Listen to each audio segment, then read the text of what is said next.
Also push that other button. Good evening. Alrighty, so we're onward to Gihanna Hall to save Erica, who's in trouble. I played a little bit on my own. Really just ran around and did these extra fights in their back for some reason, but I got Ewan leveled up a little bit, and Marissa got her to 20, so she's now a Swordmaster.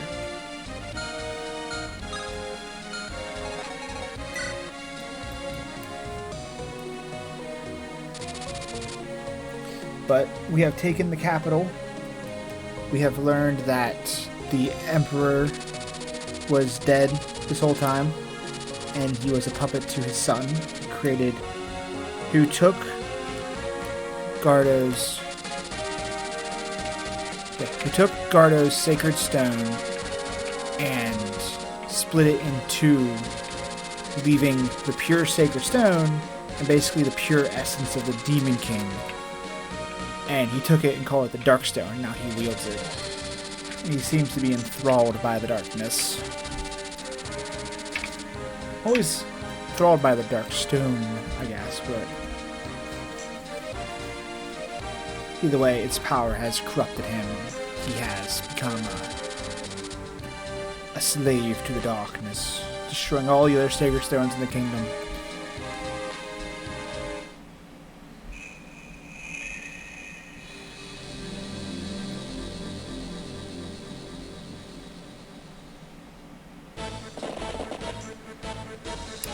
Also, I'm bleeding for some reason. Why am I bleeding?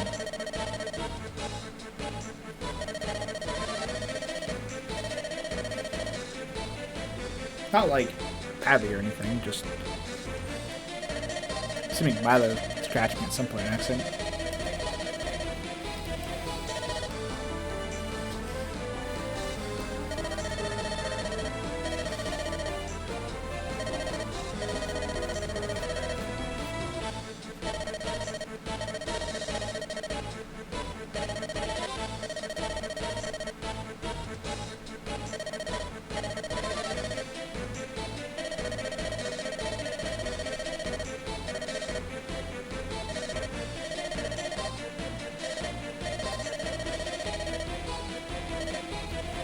Combination of magic units and Skyriders, you say?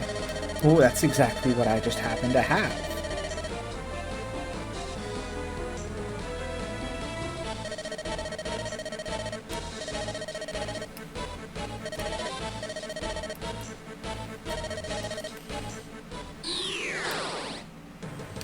Speaking of Prince Leon,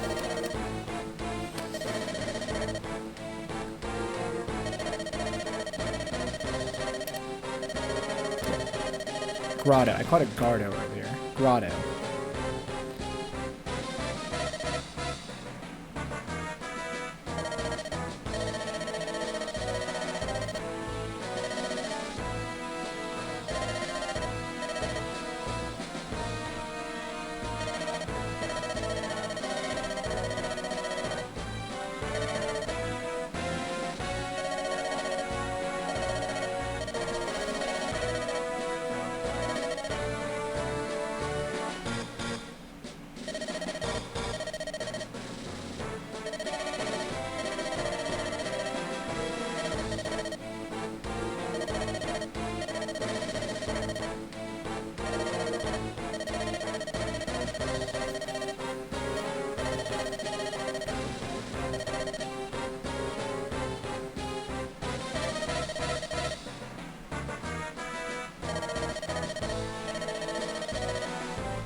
He's really taken to his general duties.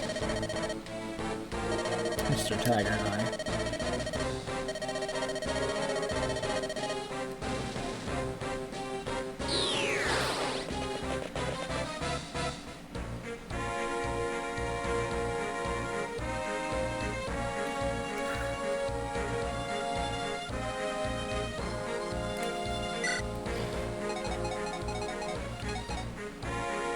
Cool, I'll just get about everyone I want.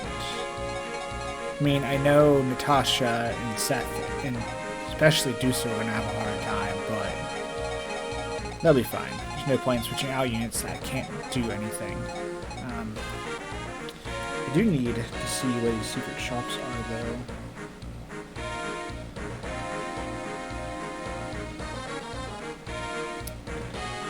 Secret shop.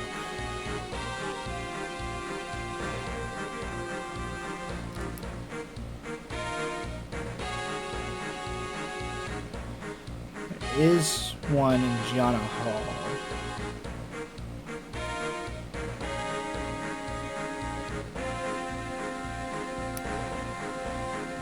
Which I don't know if I actually need.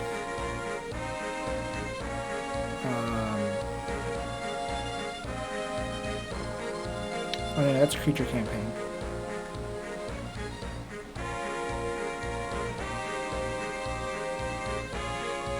Chapter 19 is my next one. And that is one I need. I did miss the one in Chapter 14 on accident, where I got him, which did have the healing weapons in it. But it's not that big of a deal. Next one I need, because the next one actually sells all of the advancement items. And Psychic, which is awesome. Because Psychic is a great long-range heal. So I don't need you yet. Alright.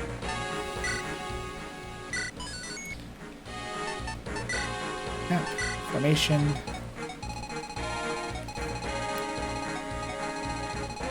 So we have a lot to get through.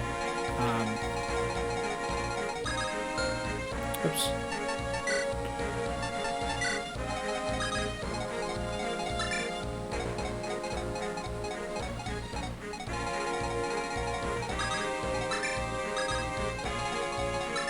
So can just go check out that town. That'd be great. All right.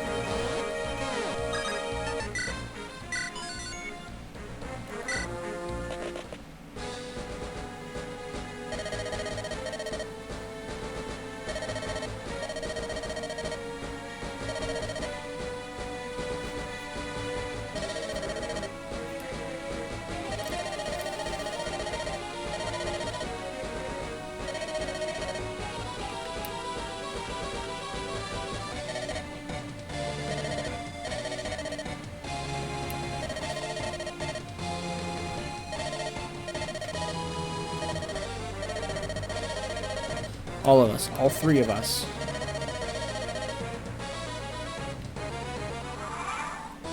They're in a bit of a dicey situation. I can just kind of leave them there and let the enemy come to them. Of course, there is just a bunch of level, like, 13 fighters with iron weapons. Because, you know, they gotta give Erica some chance of surviving since you haven't seen her in a while. So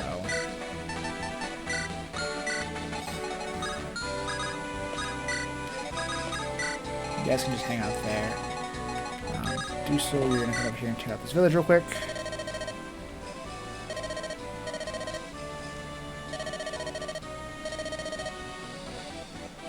A Master Seal does what again? So a Master Seal just does anybody. Which is kind of useful, I guess, because I can give it to Ewan here in a bit. Is Ewan it? Is he the last one that hasn't advanced in my party? Oh, he is. Alright, cool, I guess.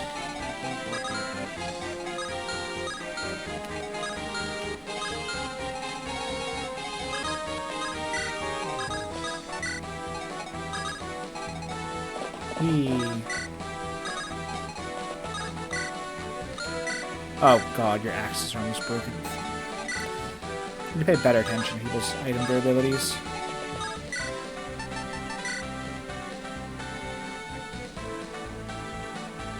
Like, you can't hit this dude with shit for some reason. Never mind. Take it back. Just crush that poor lad's skull in.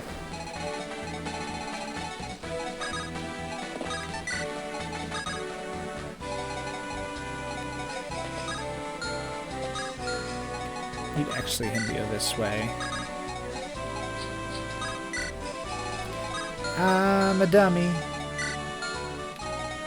Why'd I do that? Well, so we'll see if she lives this turn, I guess.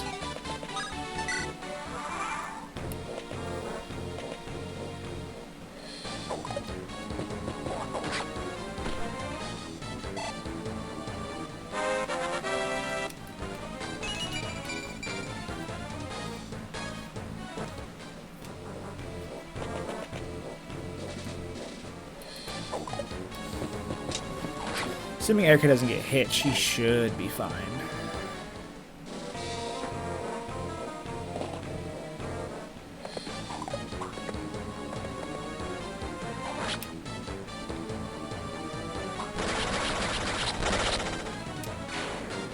Nice. Marissa's off to a good start.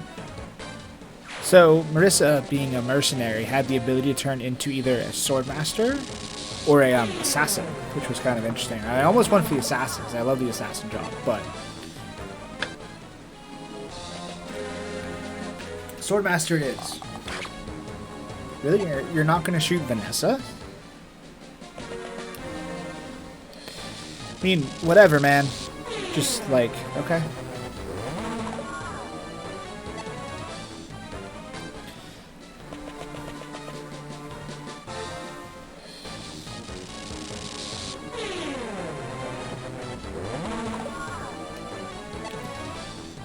Yeah, all you miss. Good. Ow. I can't believe you guys didn't go for Vanessa out there. I stuck her right out there in the open like that. All part of my brilliant strategy, I guess.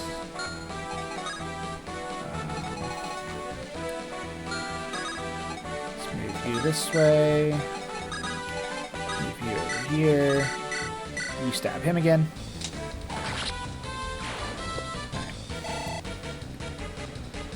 Put us out of range of this Pegasus. Wyvern Knight.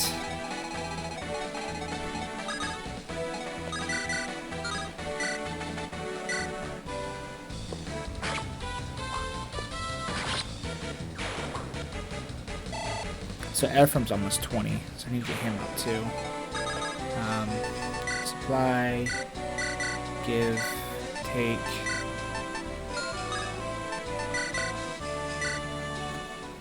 Still hit him anyways. Yeah. Good job, Garcia. You did it.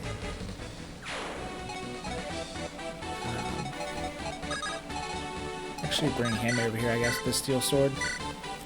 That's helpful.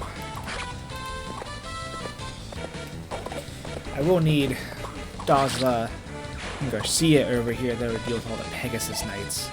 Or freaking Wyvern Knights. Dragons. Cecil. That guy's a guiding ring to steal. I mean, I just got a master seal, so I don't really need it. But, like,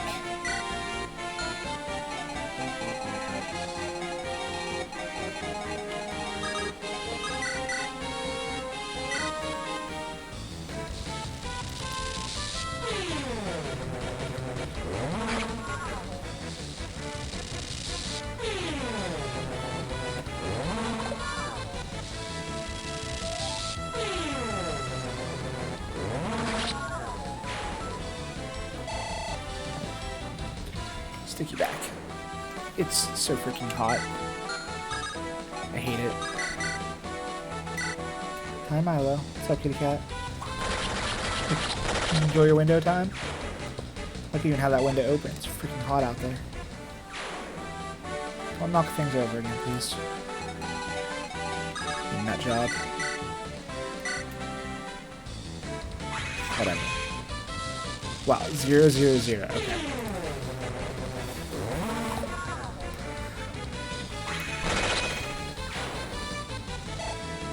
Dude didn't stand a chance. Unfortunate for him, honestly. Alright. I know in Erica's route there are units that come from behind. So I'm going to try and leave a few people lagging behind a bit to deal with them if necessary.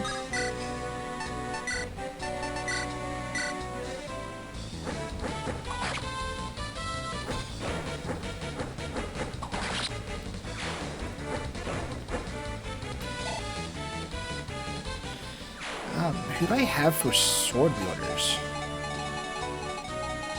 Seth and Marissa, huh? Because he uses an axe. So sword's kind of important besides a magic.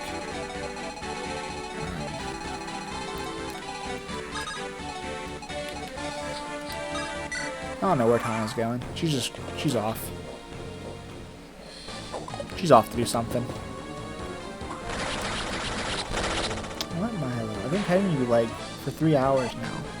Are you just lovin's deprived? It's not like I don't give you lovin's and pets feed you. I honestly, truly do. Whoops. Sorry, Eanes. Got you cleave with an axe.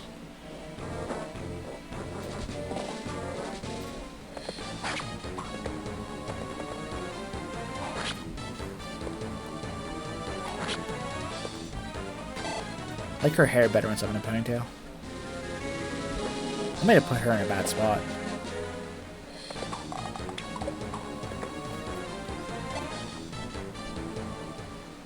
Might have.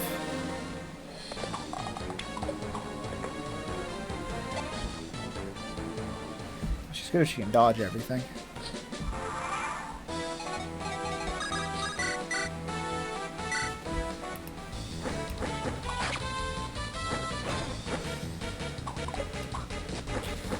Actually, Vanessa has that Axe Reaver. I wonder what kind of damage she can do to Boss Man up here.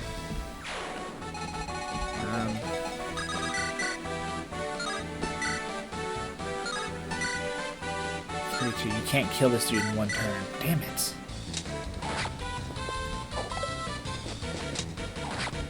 Kinda need you to kill that dude in one turn. Oh, you can't kill anybody in one turn either? Okay, you can. You can kill him. Okay.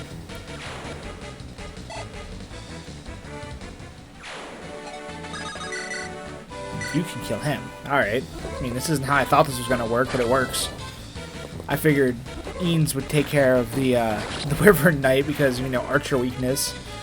And, why am I low? And, Soleil would take care of the swordsman, but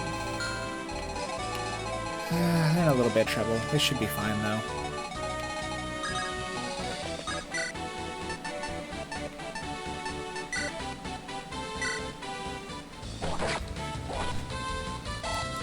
Smack that dude with an axe. Lance, Psychic, Mend, and just a whole bunch of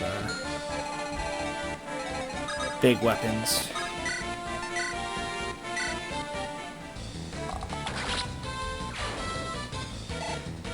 Sure, why not?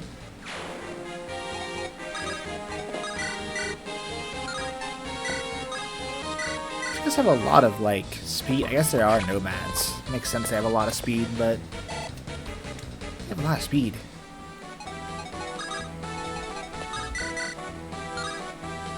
And, like, a lot of, like, life.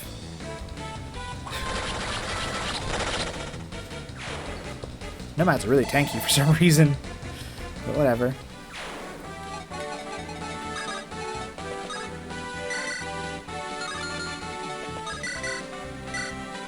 Get lead to blow this one up. That's all she wrote, folks. That group's done with.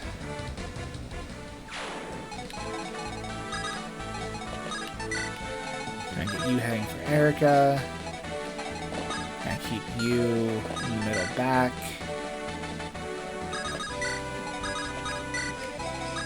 Dustle up a bit. So I've just kind of do some covering the back lines here. Can you get this, dude? That'd be awesome. Yes, thank you, Vanessa. Alright, that made things a lot easier up here. Fortunately, Eanes might die. Because he's not dodging anything.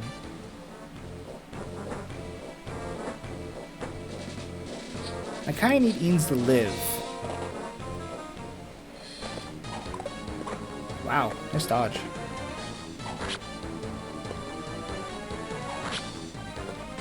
Okay, Marissa.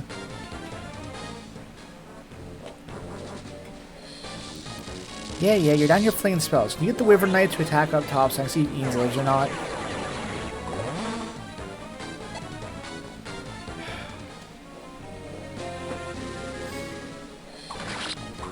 Nope. God damn it, Eanes. Come on. You get hit by 3 attacks and need the 50% chance of hitting you. Alright. I need to send my Wyvern Knights up there, like, ASAP, I guess.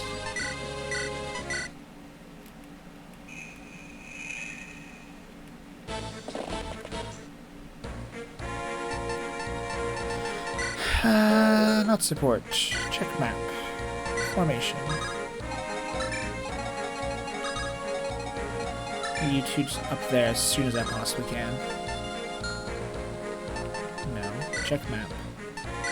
Formation. You up there because you have greater movement speed. Alright. Ooh, wait, no. Items.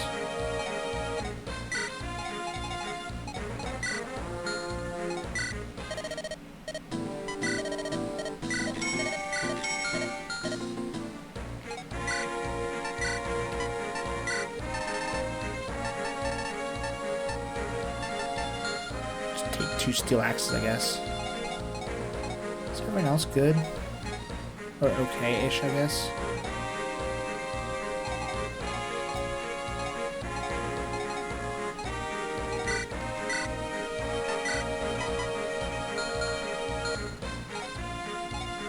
There we go.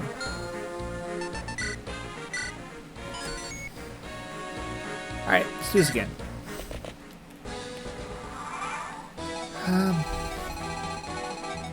I get you two just to eliminate these guys right off the bat. No, if I can get you to kill one right away.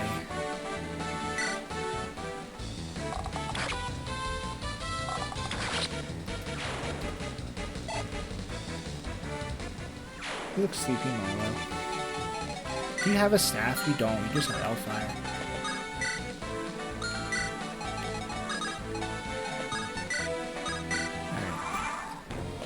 Oh my god! I didn't move any of Ephraim's unit. I'm an idiot.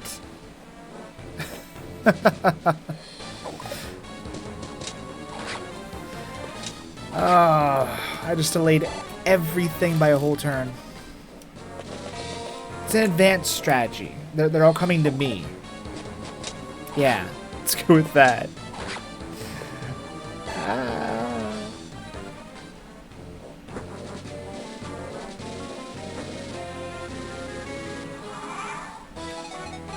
Can't believe I freaking did that.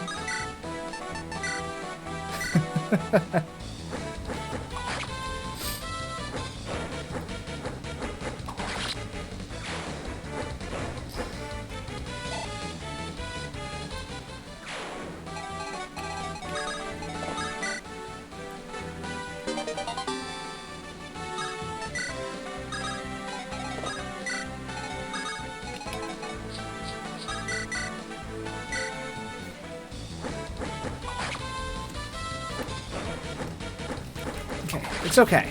It's fine. Like I said, it's just an advanced strategy. I just delayed everything for turns, so the enemy that won't move until they're within range me didn't move at all. Yeah.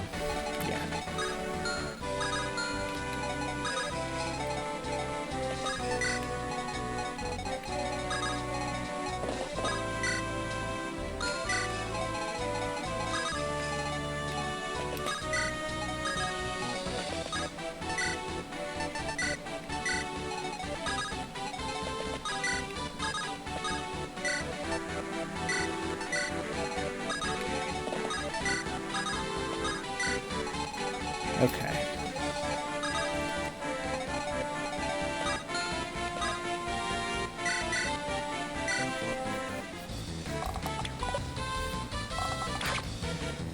Means I have time for you to be dodging shit, missing shots. Alright. Had my ultimate raid last night. That's why I wasn't around in that regard.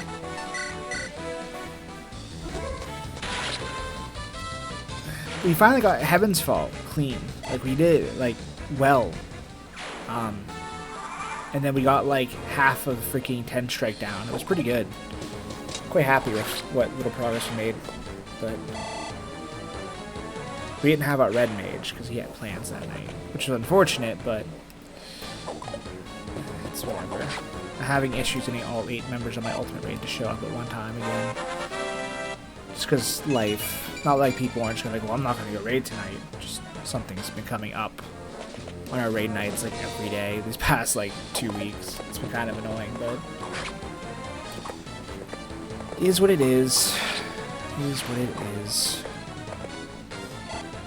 Started a new Stellaris playthrough on my own. It's just been super boring because I'm trying to get the Pacifist achievement, which is basically don't go to war, don't wage any war for 200 years.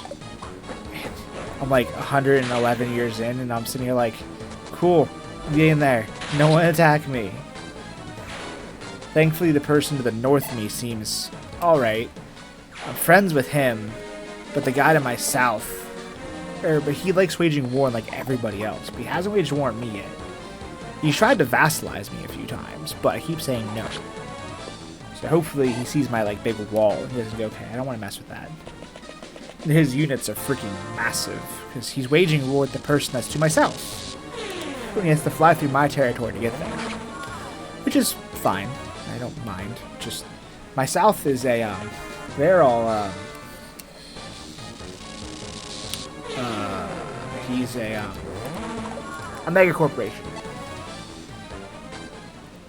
and they've been like just duking it out for a while. I'm watching them like, okay, just fight each other for a little bit longer. Don't worry about me. The other side of the galaxy in this map is freaking a devouring swarm and a ravenous, whatever the two, shit, devouring swarm and a hive mind, I believe, both on the other side of the map, and they're just like waging galactic dominance wars against each other, and I'm just kind of watching, like, yep, you guys have fun with that.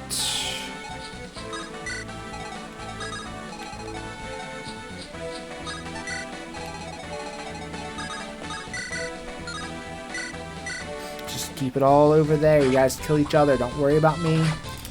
I'm just over here being diplomatic, trying to earn peacetime achievements.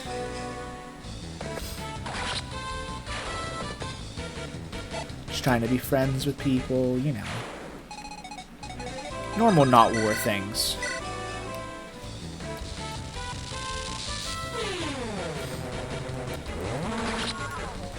Milo, are you? No, you're still in the window. It's still kind of hot outside. I don't really want my window open, but I'm bowing to the whims of my cat and opening the window for him.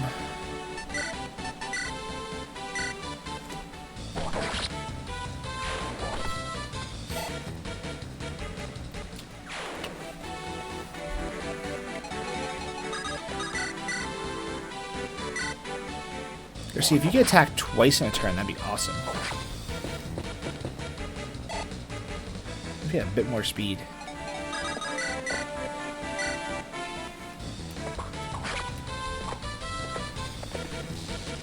And I'm sure everyone's talking about it, but the Pokemon Direct was there. It was like 10 minutes of new Scarlet and Violet stuff. And it was alright, I guess. Wasn't like bad. I don't know. I don't care for it, honestly. I can't remember the thing's name. It's like Corian. Corridin, whatever the stupid Scarlet Legendary's name is. I hate it so much. Like, why did they even give it wheels if it's gonna run? Like, I've seen people just posting shit about it all day on Twitter and everything. Just, I agree. Like, freaking hate it. Corridon. That's how you pronounce it. It may look like a motorcycle, but it uses its powerful legs around all fours. So why fucking give it wheels? For the love of God, why did you give it wheels if it runs on all four legs? Oh, I fucking just... I hate it.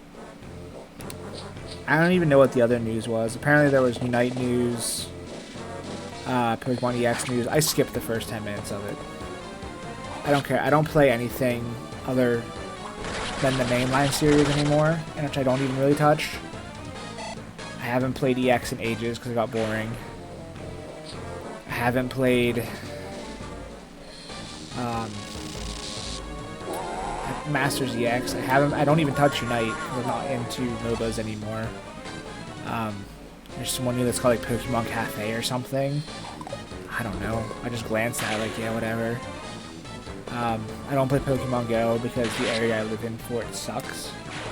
There's like nothing here. Everything's so far spread out. It's just kind of like, yeah, alright, well. We've seen what? The Paldea region. And like I said, it's alright, I guess. I don't know.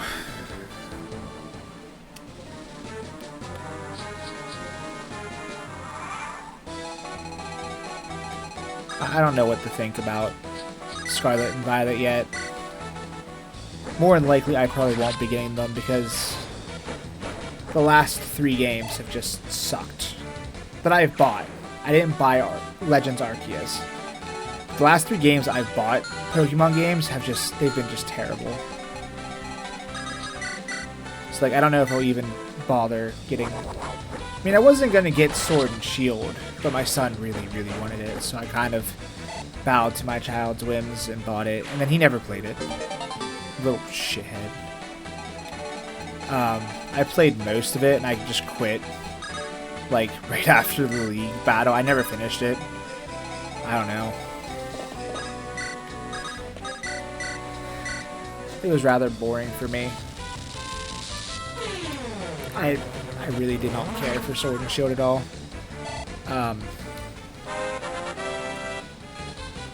Then Sun and Moon was just... I wanted to love Sun and Moon so much. Because I love, like, the premise of it. I love, like, the islands and the Hawaiian theme, and Rowlet's, like, one of my favorite Pokemon. And the whole area was cool. The trials were cool. And then they just held your hand through the entire freaking game and just didn't let go.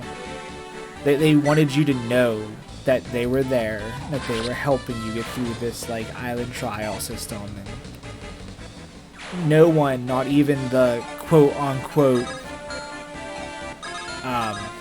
gym leader, Pokemon Master, which is just the professor, because the Alola region doesn't have a Pokemon Master because this is their first league season.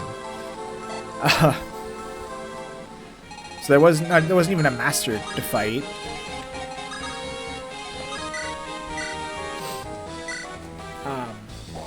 Team Skull is awesome. I love Team Skull, and they're just stupid shenanigans. I thought they were great.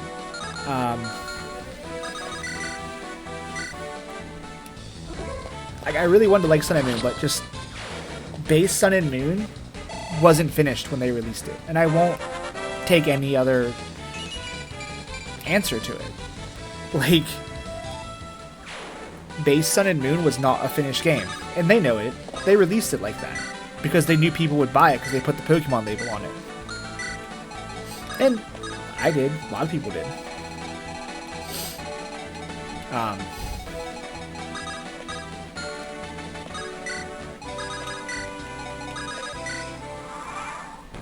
and then just it was just an empty experience. Nothing really happening, nothing going on.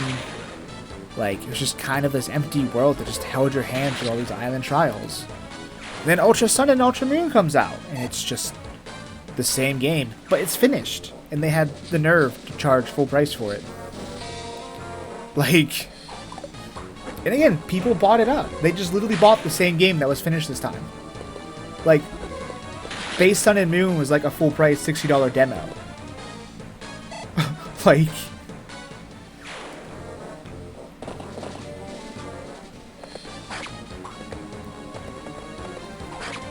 and you can buy Ultra Sun, Ultra Moon, which is the finished product at full price. And I wanted so much to love it, and I couldn't. And then the third game that I consider getting burned for buying from Game Freak recently is the new Pokemon Snap game. It's just, they just cashed in on nostalgia of people wanting Pokemon Snap again. That's all they did. They put minimal effort into it. There's like 250 or something of like the 900 Pokemon in the series. Like, it didn't have like the secret courses, and it didn't have the secret silhouettes to find, and there was no like Pokemon clues and all this other cool shit that made like just base Pokemon Snap a lot of fun. Just wasn't there.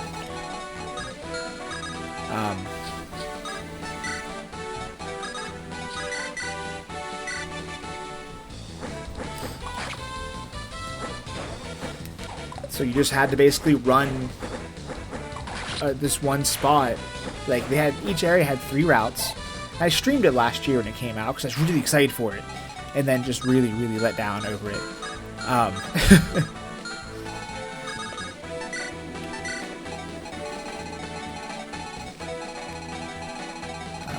One second. I need to think of what I'm doing here.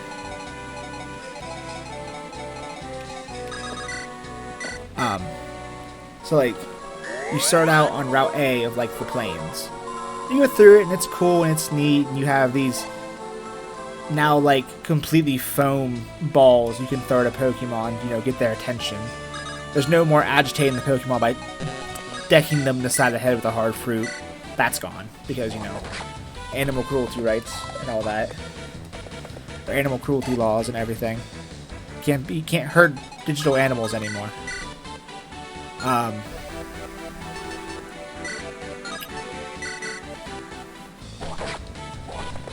What was the other thing you had?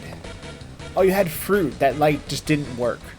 You could lead the Pokemon around to certain areas if you could drop this fruit right, and it didn't work. You couldn't lead them around anywhere. Like, they didn't follow the candy trail you laid out for them. They're just kind of like, yeah. I guess if you hit them hard enough with it like 5 times, they would actually do something, but yeah. But then, like, when you finally earn enough like book points to unlock a new area, because you only get graded on the pictures you take, and they're just the pictures themselves are like really finicky, and you could literally get double the rating for a picture because the Pokemon's facing left instead of right. Like, it was a really not fun system they had in place for grading and everything, and then you finally unlock, like, after running the same map like 8-9 times, trying to constantly get better pictures and Snap, you finally unlock Route B, which I was hoping it would add like new Pokemon, like the area would be like slightly different, you might take a different route, like instead of going down the waterfall, you go up like over it or something. No, Route B is literally the same route, just like some of the Pokemon that are on the right are now on the left. Like, there was almost no changes between Route A and Route B besides where the Pokemon sat. Like, you might have an opportunity for a different picture, but overall, like, nothing really changed. And you had to grind and grind and grind to unlock this new route. So unless the next trailer for Scarlet and Violet is like actually superb and it looks like it could be interesting, I'm probably just gonna skip it. If my son wants to buy it and he complains and whines that I didn't buy this one like I did Sword and Shield, I'm gonna point Sword and Shield and go, finish that one and now consider buying it. Like,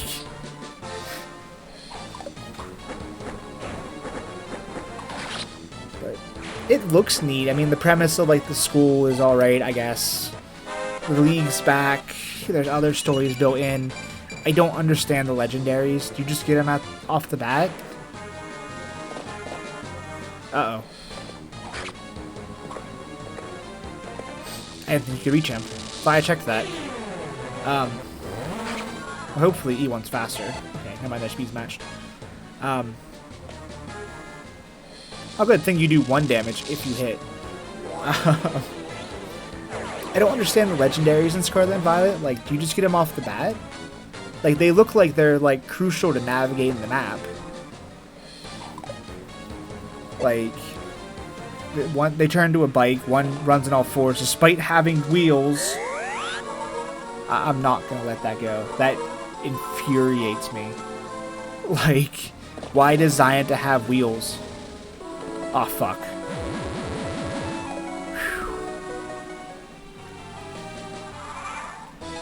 Why design to have wheels if it can't use wheels?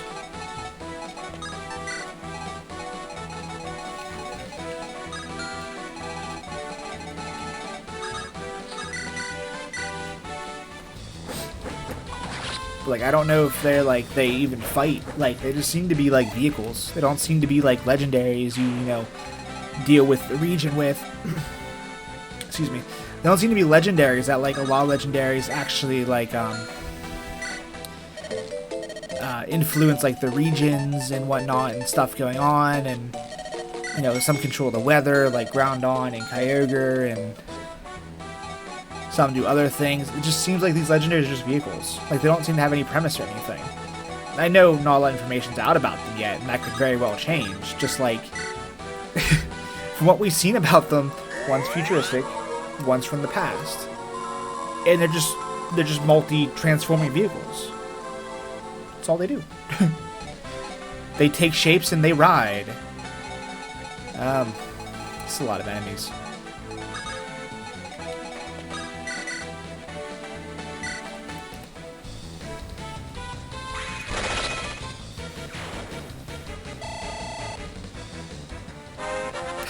I also don't like the Doe dog. Fido? I think you just pronounce it Fido, like, you know, like, here, Fido. But, like, I don't like this dog. It's weird looking, in my opinion. Oh, what was the Sun and Moon dog? Little Thunder dog. Little Corgi. He was cute. I liked him. I didn't use him in my party. I didn't care for his evolution. But, like, the base dog, the little Corgi, he was awesome. That was a cool dog. I have a lot of problems. And not a lot of solutions at the moment. Oh, Seth.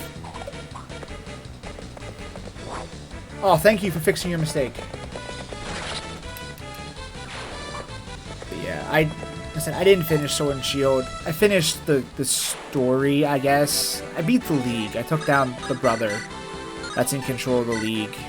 Or it's the leader of the League, but I didn't... Now you don't crit? Okay. That's really all the further I got with it.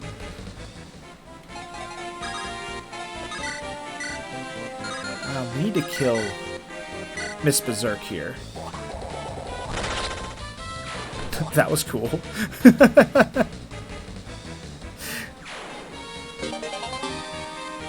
She needs to go, because she can be a problem.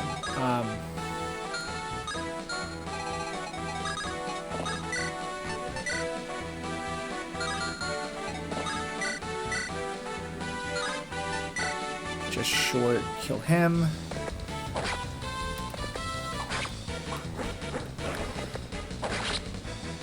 I mean, some of the regions were cool looking in Sword and Shield, but, like, the only region you actually got to explore was the Wild area, and the Wild area was just stupid, in my opinion. It just wasn't well done.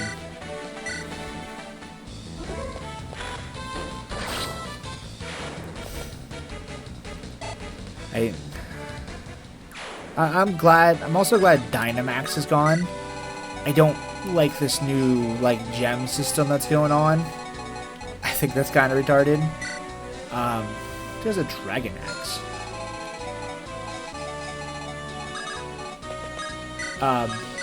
Because they haven't brought back Mega Evolutions because they changed it in Sun and Moon, where X and Y Mega Evolutions were the power emitted from the Pokemon. I almost said Digimon.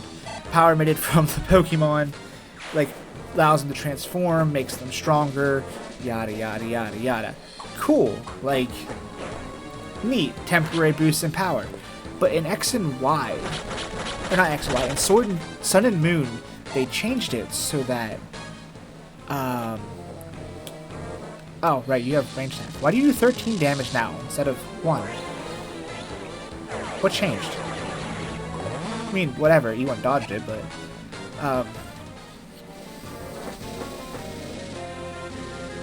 they changed it so that Mega Evolutions are now super painful to the Pokemon that are using them. Like, it causes the Pokemon just extreme pain to Mega Evolution. Why, I don't know, but it does. That's their excuse as to why they haven't brought it back, because it's not healthy for the Pokemon to go through. Which is kind of BS in my opinion, but whatever. I didn't make the series. I can't bring back the things I want in it anymore. I would have loved to see Mega Evolution come back. We're getting this, Terraforms.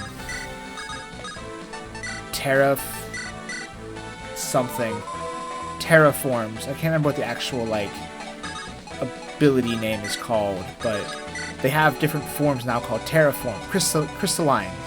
Crystallize? I don't remember the name of it. But you can basically encase your Pokemon in crystal now, making their attacks stronger. And they get this big, like, elemental chandelier on their head that denotes what element they are. Okay. So, it's too painful for the Pokemon to be Mega Evolutioned, but we can just encase them in a solid, massive crystal. I guess it's not solid, it moves, but, like... Sorry, what? Like... Doesn't make any sense to me. I guess it's better than Dynamaxing. Dynamaxing was just the stupidest thing. I love that crit animation.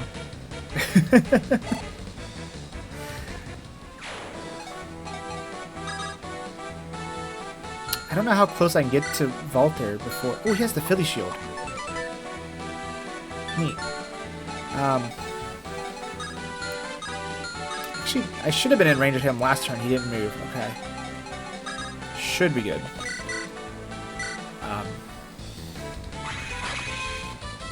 The Dynamax and Gigamax are just the stupidest gimmicks. I really wish they would stop with new gimmicks and they would actually perfect one of them.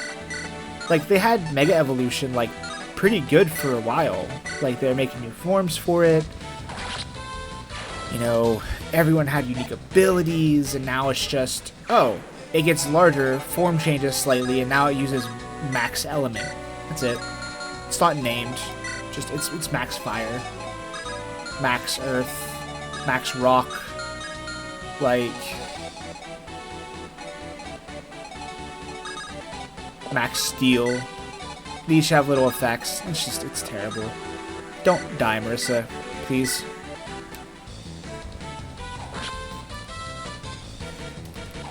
Because she's in range of that dude with the Demon Axe. And she's also in range of one of those Wyvern Riders.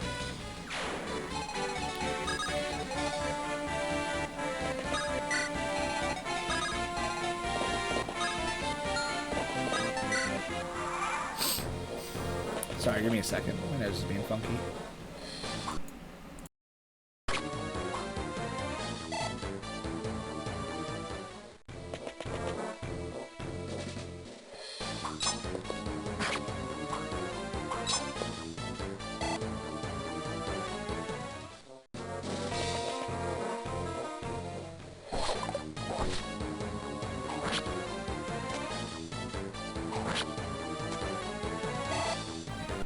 That's better.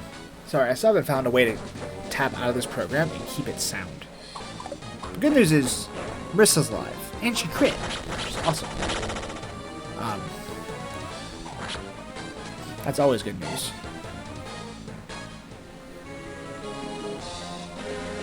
Oh, hi, mages. That's what I was waiting to come from behind me. I knew it was coming sooner or later, but just wasn't sure when sooner or later was. Ow. That hurt. But yeah. Sword and Shield was just... it was really bad in my opinion. That's all I have to say about it. I said my piece on it. A lot of people don't agree. I know. A lot of people love Sword and Shield. Ow!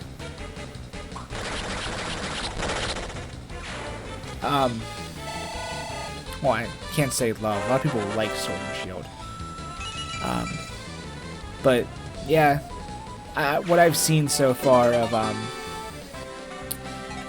Scarlet and Violet, what they've shown, it makes me think of how Game Freak just puts minimal effort now into their games. They're not trying. Like, everyone whined and bitched and moaned online about the, wow. Okay. Everyone whined and bitched and moaned online about the national decks not being in Sword and Shield, and they were canceling their pre-orders, and no one was going to play the game anymore because it wasn't there, and shit, wrong one. And then it sold amazingly because the label Pokemon is slapped on it, and everyone's like, oh my god, new Pokemon game, I have to buy it.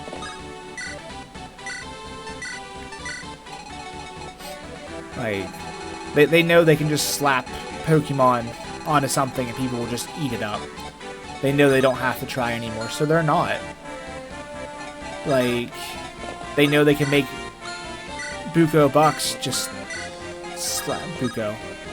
It's not the right term for that.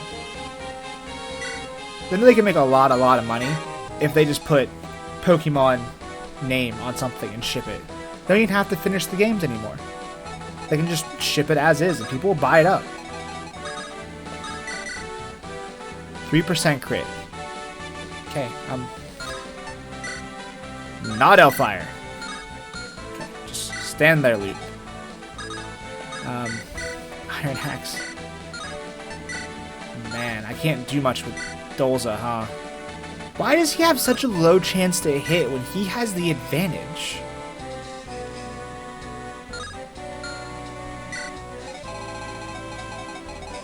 Whatever. I guess. Tana, go over here and teach these knights. Teach these latecomers to fight who's boss. But with Sun and Moon, and with Sword and Shield, because I don't think anyone should have been made to pay for the, what was the first expansion? The Isle of Armor? I could have seen paying for the second expansion, whichever that one was, like the Ice Crown Citadel, let's just call it that. I don't know what the hell it's called.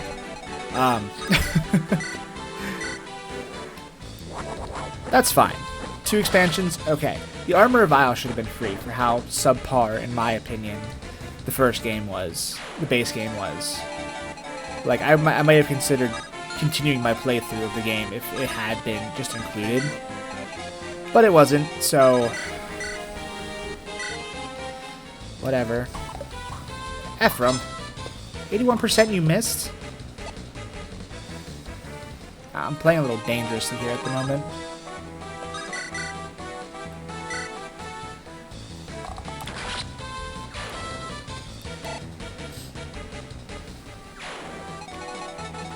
This might end in failure this turn. We'll see, though.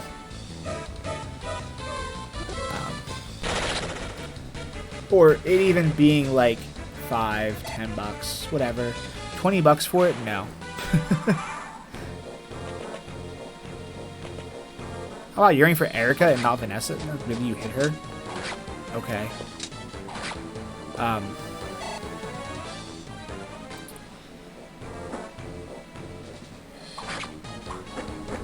But, like, they're not even... there's no excuse, no good excuse as to why they can't include all of the Pokemon into one game. They almost did it with with Oris. Between Omega Ruby and Alpha Sapphire and X and Y, you could catch every Pokemon. Which includes events, because you had to get Melton. Well, besides Melton, because Melton would go and... what's the other ones? Let's Go. Let's Go games. Don't get crit, Dazla.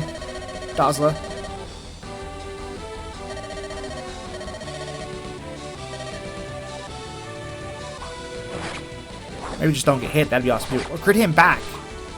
That would be, awesome. You're not going to do that either.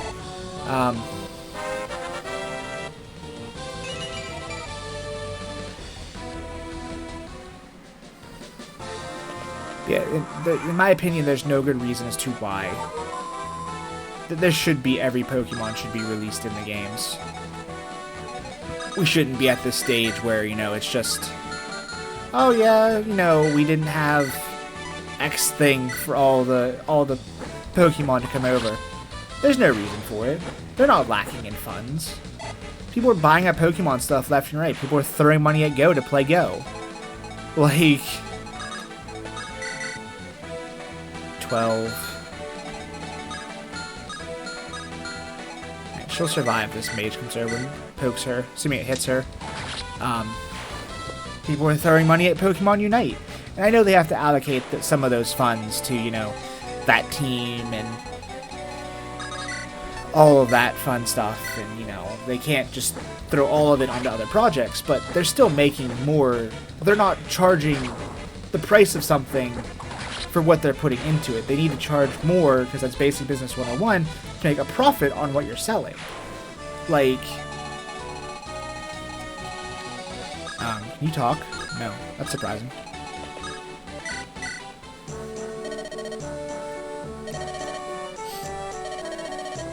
I know a lot of that has to go to, like, the employees and the CEO needs to line his pockets, I'm sure, and all this other stuff.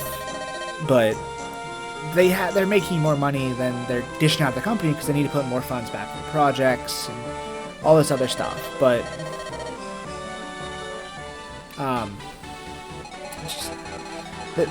they should have more than enough money laying around that they can invest into the games and take care of them, make them what they should be, make them what they need to be. Add a fucking difficulty slider to the damn Pokemon games, like...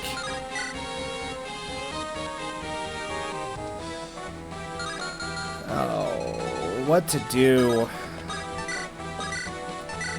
Not... Marissa. Why am I bad at this? Why am I bad at healing people? I mean, it's fine because Volter won't chase anybody, but like...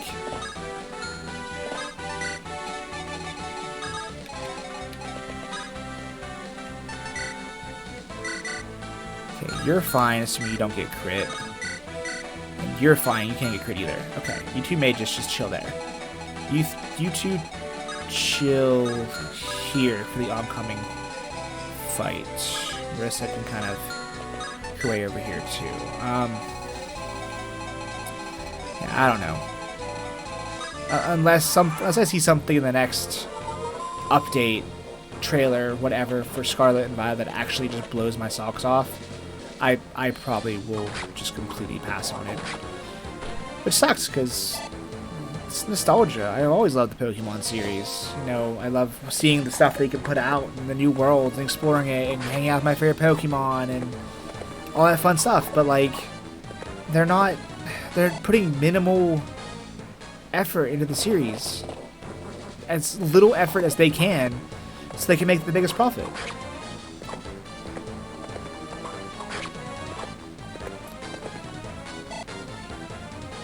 And I had this talk with my friend Cal earlier, but I find it weird that the Pokemon sounds have not been updated. Yeah, they've changed them from mono to stereo to HD to surround and all that. Like, they've updated them. But, like, Charmander still makes like the sound Charmander made back on the GBA, back on the Game Boy, in red and blue. Like,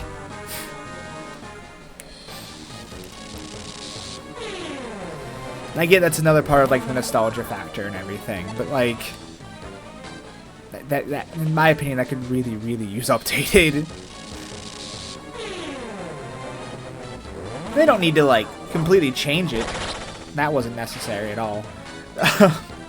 They don't need to change the sounds. Like, they don't need to make Charmander sound like a completely different animal or anything. But like, oh, okay, Arter, just crit. Whatever. Thanks, Arter.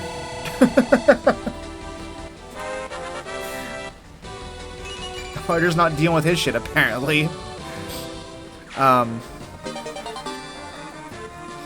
Feely Shield.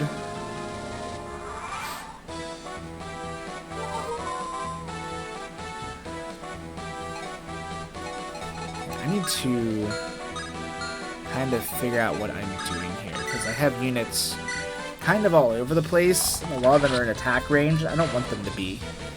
At least not quite yet.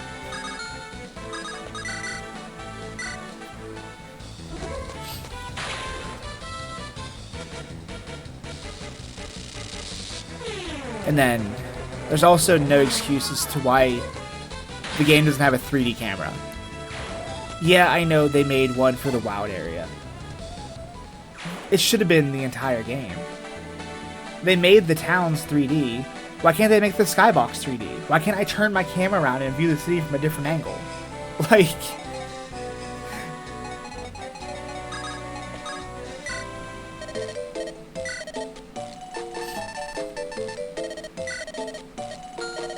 Your inventory's full. Do you have... Oh, you do have elixirs on you. Cool. Cheer yourself up with it. I don't know. There's so many things in Pokemon that I think need updated.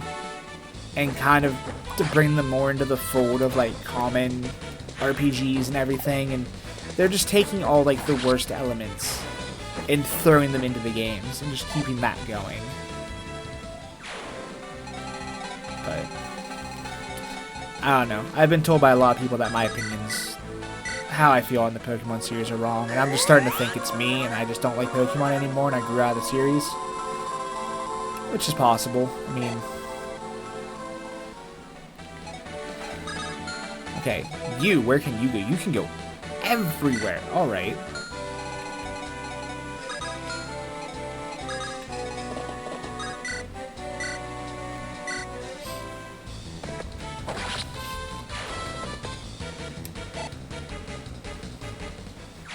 But maybe I just finally grew out of Pokemon. Like, I don't know. Digimon's better. Digimon rules. That's all I gotta say. Like, I haven't been disappointed by any of the newer Digimon games, besides the fact that it's a niche market, I guess, despite the fact there's more Pokemon fans statistically in the United States than there is in Japan. The games don't come to English very often, and they do, the dialogues are normally bad, and things just kind of aren't written right.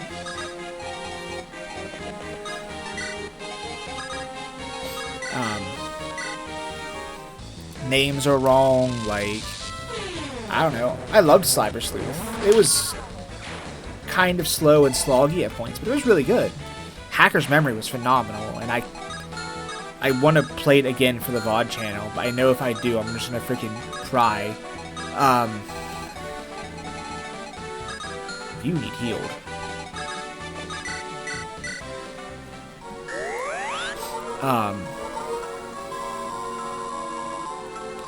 Oh wow, what was the other Digimon game I played? What the hell was it called? It's the other part of World.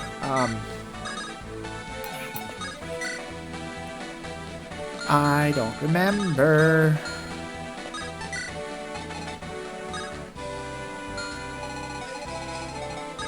Next Order. Next Order was really, really good. Like, it started out kind of slow, and alright, working through, raising your Digimon. But once you, like, got into it and you got the... Whoa.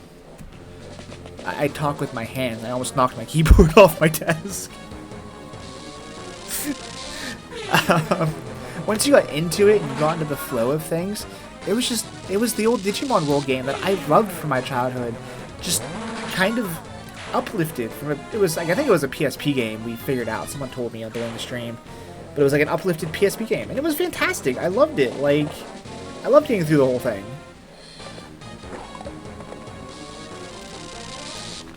I love putting the pieces together and figuring out how it's connected to the World 1. Like...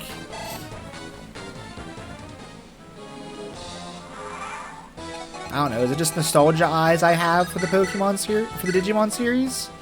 That I just lost the Pokemon series? I don't know. I'm super eager to get into Survive. I gotta finish this to get to it, because I don't want to just drop this game and start Survive. And Survive's just sitting there, staring at me. I want to play it. But we're getting there. Slowly but surely. Erica, you,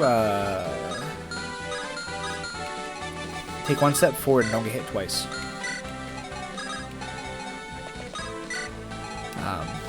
And just kind of wait it out, I guess.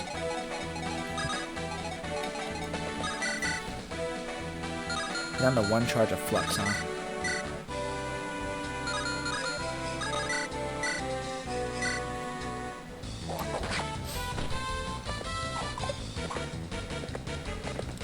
But despite Survive being, like, review bombed on Metacritic, because people weren't happy that it was a visual novel, or is a visual novel, which it was marketed as, people just, they're not happy with the visual novel. I'm sorry, the game said it was a visual novel. Like, what more do you want from it? It's a visual novel with strategic RPG, you know, elements to it. Like, that's what it is.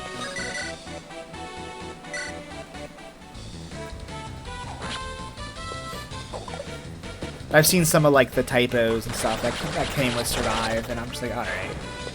Someday we'll get a proper Digimon, and it'll be properly translated, and things will be good. Someday.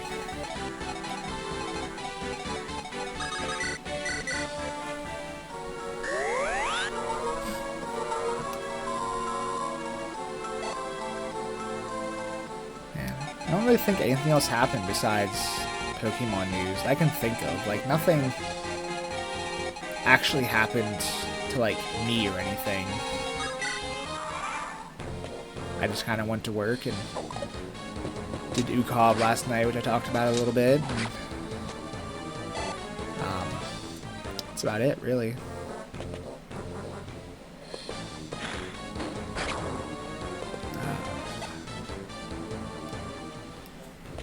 Can't help but think there was something else that I wanted to mention. The Moonfire Fair is coming back for Final Fantasy to play 14. That's on its way. The outfit looks cute. I wish the female outfit had the shorts too. That'd be awesome, but it doesn't. Because why would females get cool long shorts to wear?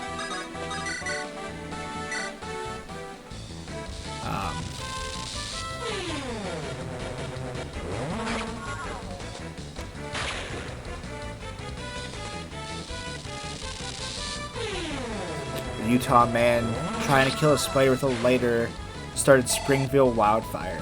I know there was a wildfire in Springville, but apparently someone started trying to kill a spider with a blowtorch or fire.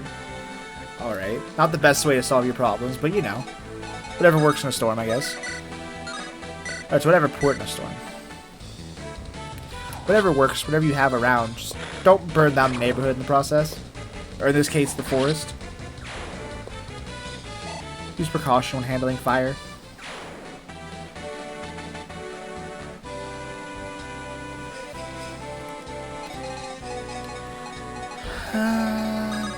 He needs healed. Should probably give Natasha a Book of Lightning, so she has an actual way to fight back. Whoa. Phone down.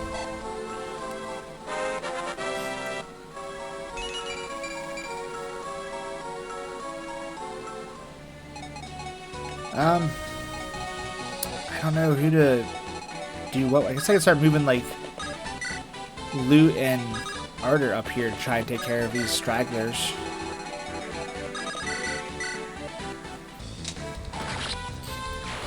Because mages are just overpowered in the Sacred Stones.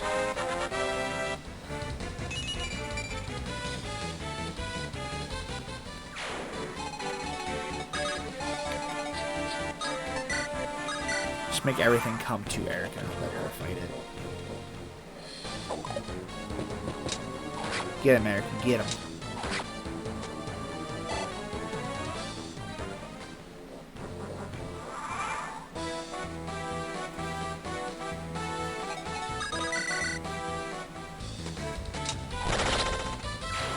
Why couldn't you do that earlier, Erica?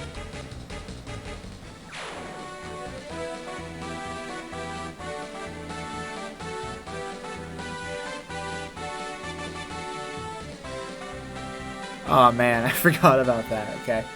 Sorry, scrolling through Twitter a little bit reminded me. So there's one of the new trainers named in Scarlet and Violet. That's Grusha. If you watch Scarlet and Violet trailers, you know what I'm talking about. The guy that has like the wild blue hair and it's kind of like long and he has the scarf bundled up. If you didn't know, yes, it's a guy. The internet was going like crazy over him thinking he was a her, and people were just losing their minds. And then everyone's like, oh god, it's a guy. I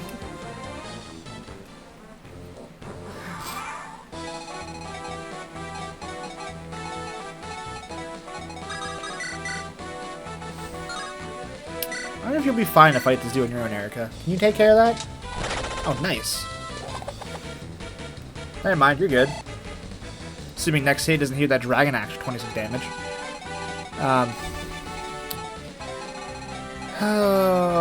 What do with him? I know there's something over here to pick up running through the desert. I just don't know what it is off the top of my head. You can't do shit. How can... Hello. How can you do with your Axe Reaver? You can actually do some pretty solid damage. Yeah, get him, Vanessa.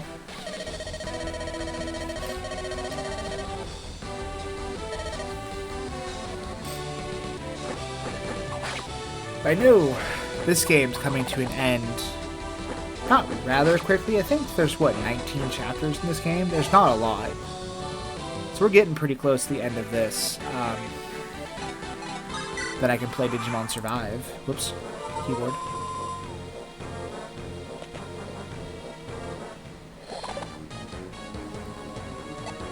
Yeah, it was funny seeing the whole internet blow up. Here's someone in Discord talking about it. That the internet was gonna blow up when they saw Grusha. And like, no, that's a boy. They're like, oh god, no.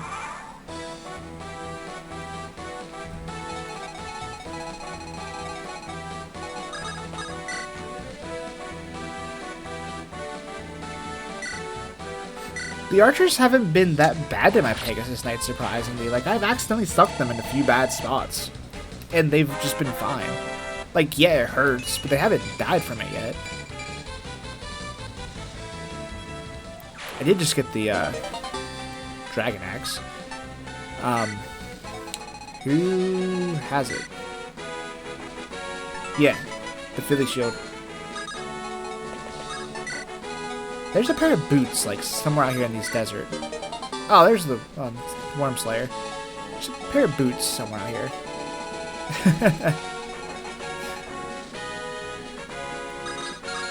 I wonder if I can have you luck onto them. Where is it?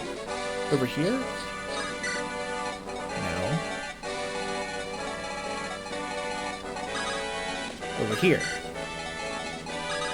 No. I'm probably not going to just randomly happen upon these boots in my last turn.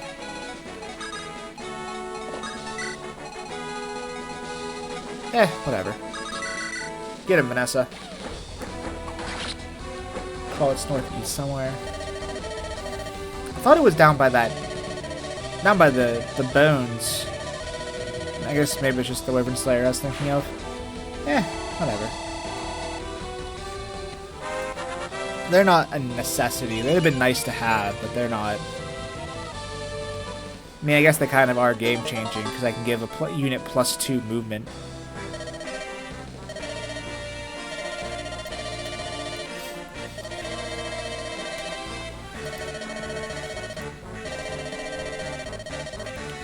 Ooh, a present? Thanks, Erica. The Sacred Twins.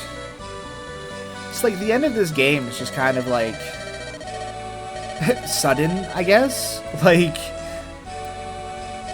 you get to Grotto, you figure out the Emperor's false, then you just start collecting the Sacred Twins and like you're heading to the end of the game. Like, alright. Like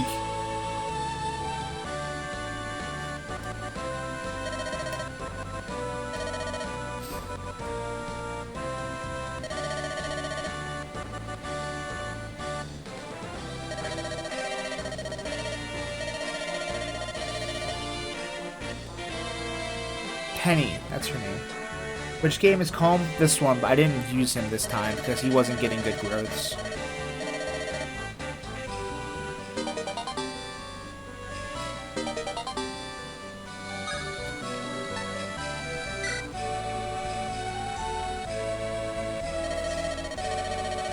I had to ditch Amelia too, which is kind of heartbreaking because she got just absolutely terrible growths.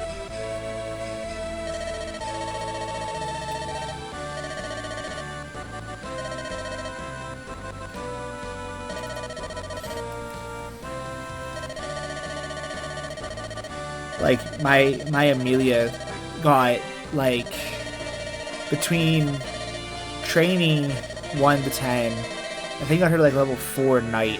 She got 3 HP ups. So she's level 4 Knight with 22 HP and, like, 5 defense, 6 defense. She has, like, she's a wall that can't take a hit at all.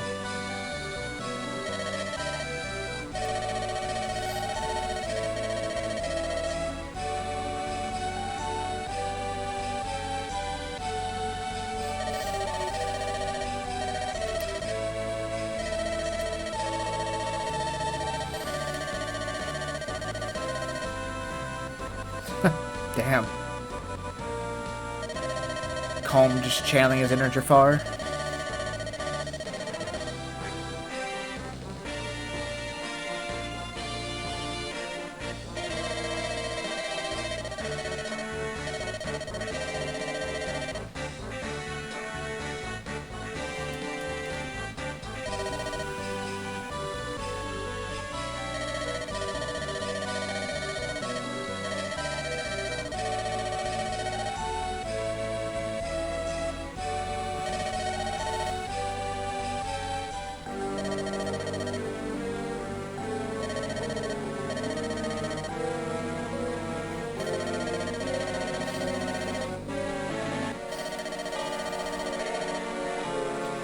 Oh, shit. I pushed B, not A. My bad. Took my hand off my controller, scratched my nose, and I pushed the wrong button. Basically, Eanes has always suspected Leon of being no good. And Erica tells him to stop talking shit about Leon. And Ephraim's kind of in the middle of it. Like, well, he is bad, but maybe he can still be good. And the Rachel is just kind of like, yeah, maybe we can fix this.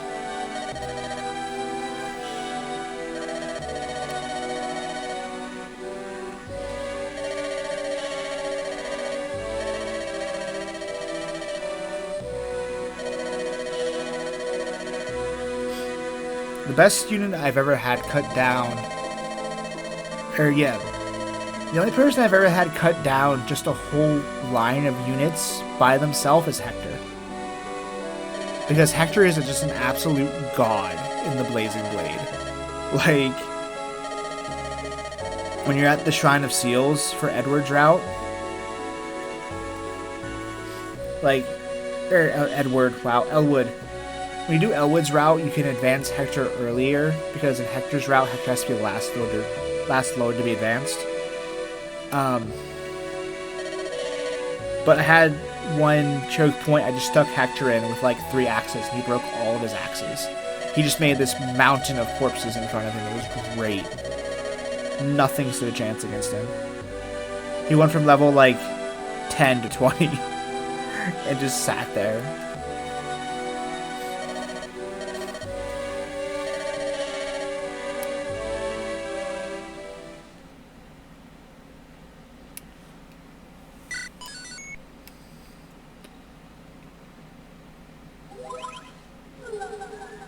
Alrighty, heading that way. Back to Renee's to get our Sacred Twins. Alright, it's another part of the dialogue I accidentally skipped. Again, I'm sorry. But, we decided it's a good idea to collect all the Sacred Twins.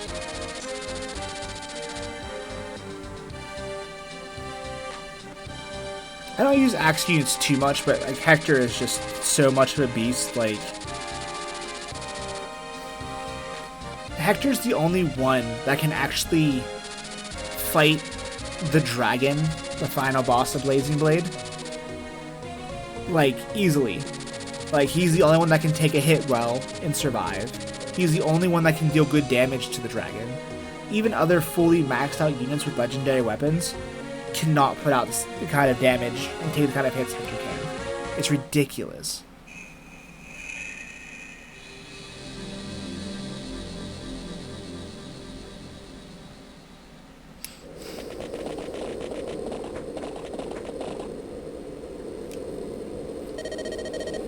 Give me a second, my nose is being funky again.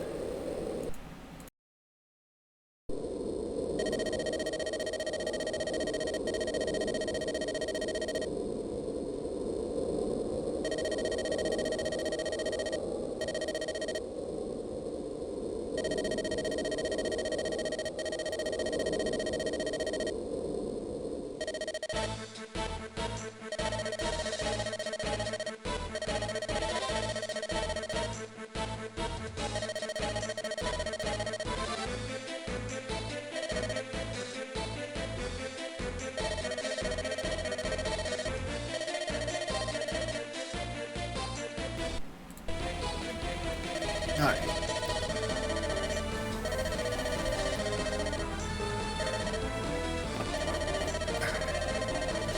I need to stop, like, sitting on my foot. It's not a good thing to do, because I keep putting my legs to sleep and I'm stuck.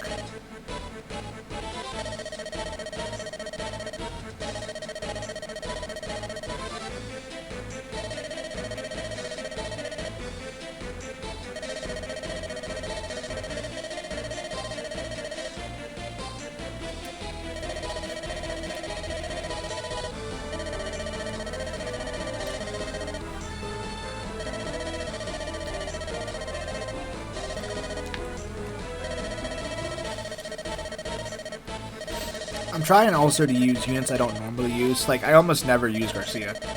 I'm pretty sure in all the years I have played the Sacred Stones, I've never used Garcia once. I'm pretty sure this is the first time I've ever done it. And he's alright. I mean, he can dish out damage. He just takes a lot back in return. Like, good thing he has a huge health pool.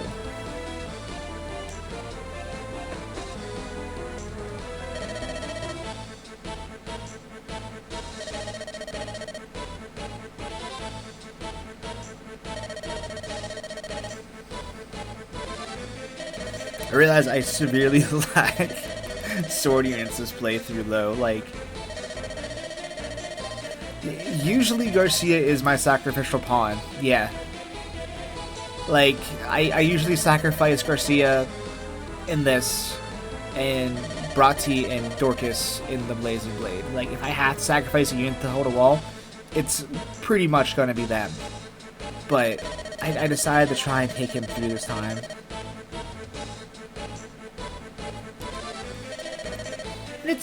It's working. Knights are cool. Like I said, I'm really sad that my Amelia just did not work.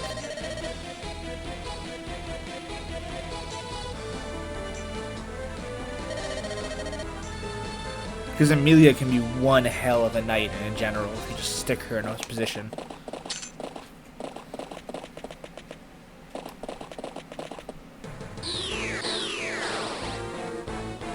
Alright, I forgot Reeve was still alive.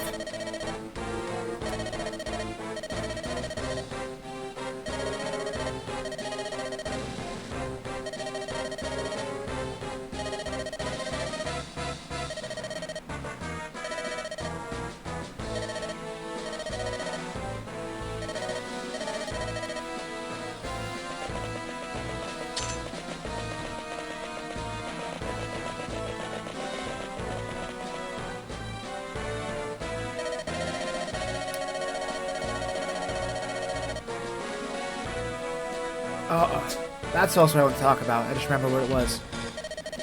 Me and my free company in Final Fantasy, we had this discussion earlier that lasted like an hour.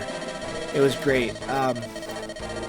So if you ever played D&D, or have looked at the D&D spell list, you know a really high level 10, I think it's level 10, so it might be level 9 spell, for clerics is True Resurrection, which brings a target back to life, I think no matter how long they've been dead. So we got into the discussion of whether or not somebody that has committed murder, is it still murder if the person they killed is revived with True Resurrection?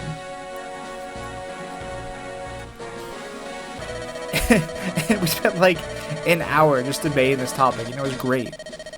Like, we were trying to figure out if it's still like, if the murder charges would still apply, if they'd have to pay for like the diamond using True Resurrection, because you need a 10,000 gold diamond for True Resurrection to work.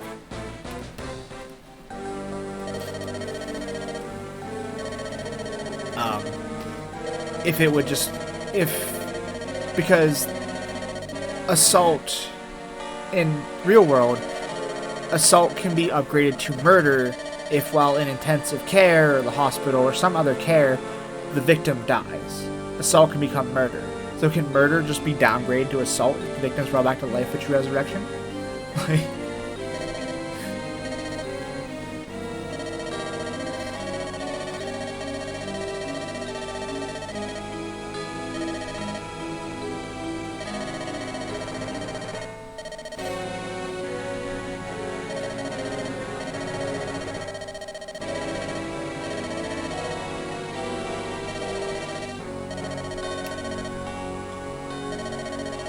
Orson here has completely lost all sense of reality.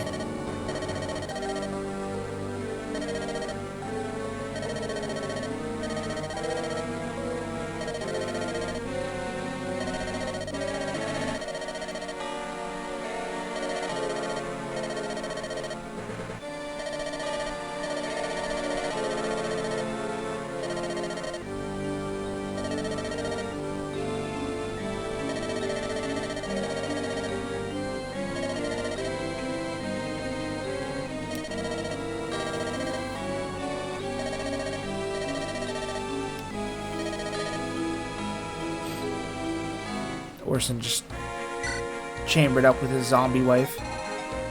You know, that makes him happy. Items. Trade. We'll give the Philly Shield to you. Why am I just holding onto a talisman?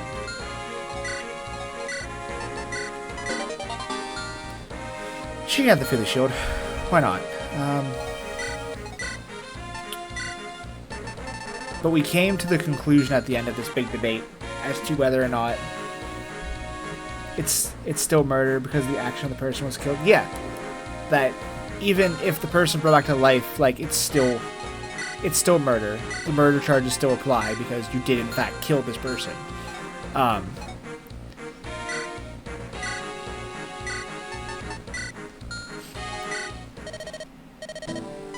But, like, we also added on to it that the person would also have to pay back the damages to people who supplied the 10k diamond as well. Like,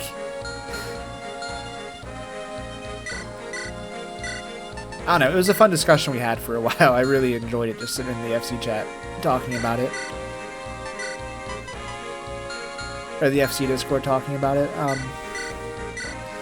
No one has, like, the right spells.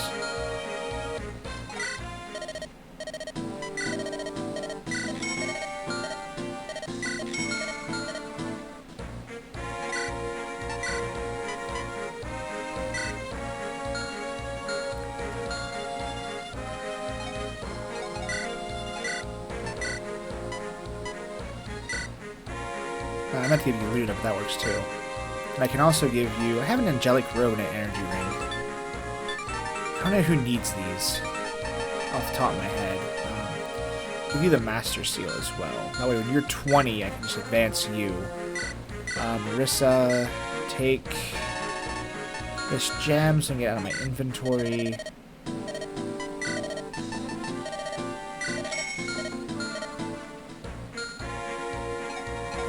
You're good, you're good. You're fine, you're good. Yeah, you're fine, fine. Actually, I'm gonna have you take a Scroll of Thunder with you as well. Who needs HP with their main stat up? 19 magic. She could use the strength up, I think. I think that'd be a good use of the strength up, is to give it to her.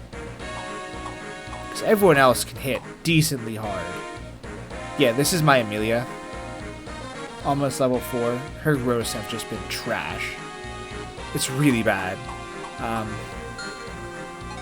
Yeah. I'll give you the Energy Ring.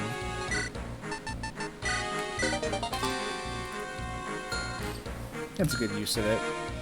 But who can use the HP? Maybe Garcia, because of how often he just gets smashed in the face.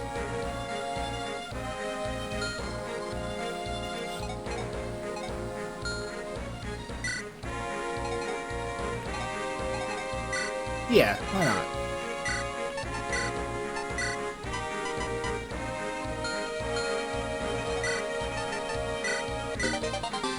$52 HP on Garcia. That makes him a bigger wall. Alright, here we are, back in Reneus, finally, after all this time. And Orson, our trader friend who ditched us earlier on, has just taken over the castle for his own gain. I need to bring Renak or Colm with me to open chests. That sucks. Who am I gonna bench?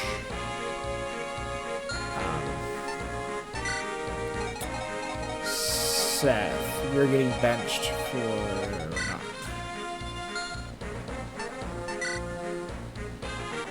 That's where my hammering staff is.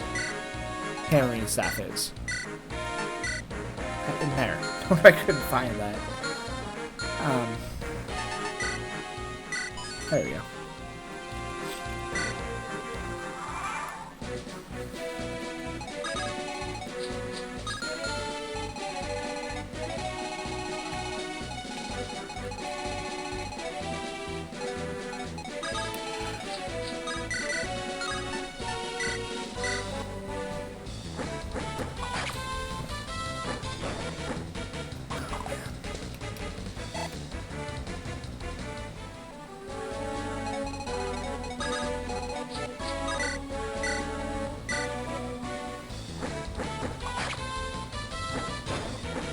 Now I have to find something else to talk about. I said my piece on the Pokemon stuff. Said my piece on the debate as to whether or not it was still murder, and I believe it is. I guess this is a weird discussion to have, but you know, whatever.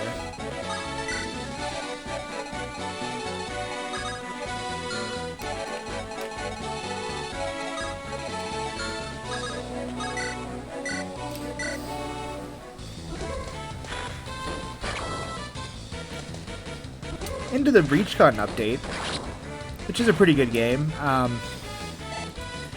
don't know, add some new units that I don't care for. I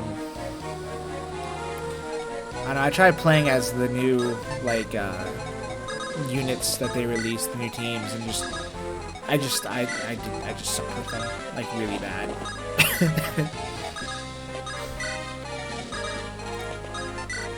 Oh, I don't know why my nose is being like this. It's really bothering me.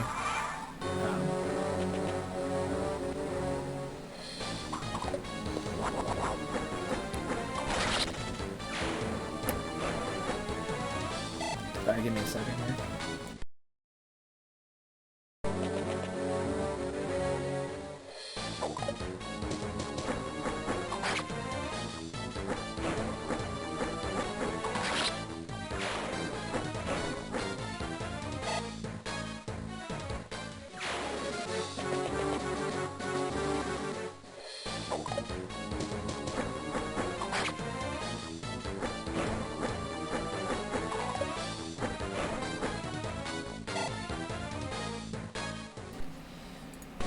Revive a dragon from a singular dragon scale.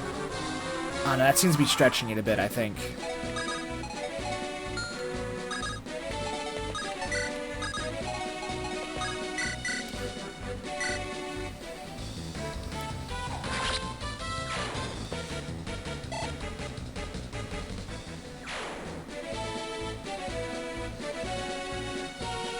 I guess it would depend on what spell it is. Is it like a homebrew spell, or is it true resurrection? Like...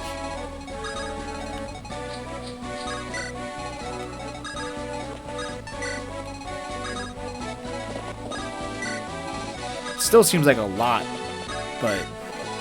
I don't know.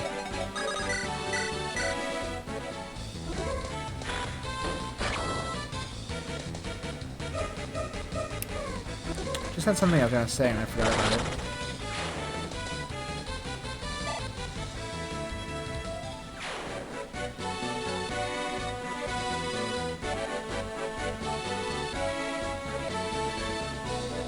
I'm sure I'll come back to it. I'm sure I'll figure it out. It's in my head somewhere.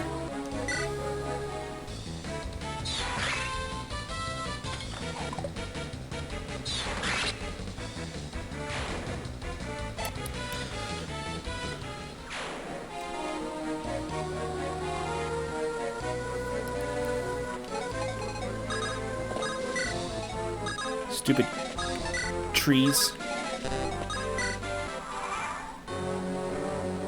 There's true resurrection because it can construct a new body. That's true. I mean, I guess technically it would work. I need to look up myself. Just read the actual context of true resurrection. Hang on. Handy dandy spellbook app on my phone.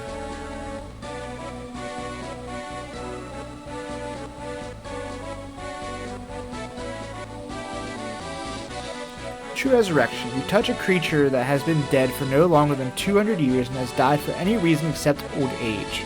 The creature's soul is free and willing.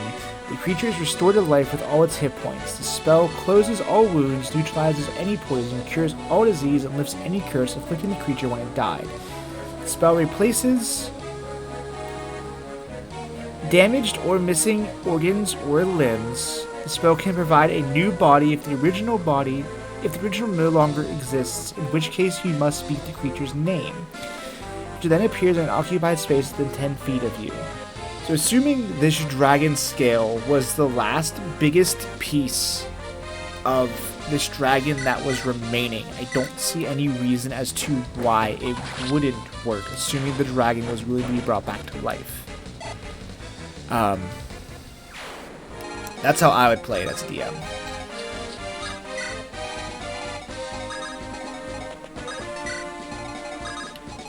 I just have Vanessa and Tana just leaving everybody in the dust.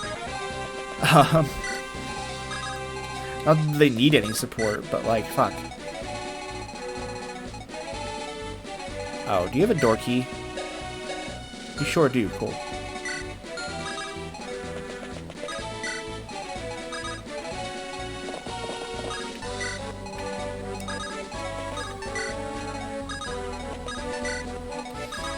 Oh man, Humble Bundle has a huge chunk of Shadowrun 6th edition books on sale, which I didn't even know there was a 6th edition of Shadowrun. I thought it starts at 5, but apparently not. Now I'm like on the fence, I want to get it. The sale ends soon, and I'm like, do I want to spend 18 bucks? Because 5th edition was fun, just the rules for 5th edition were just so bad. People don't like 6? No one plays it. Wow, that sucks. I don't know what changes are made to it. I mean, 5 is fun, but it's really rough with just the dice pools. Oh, hi.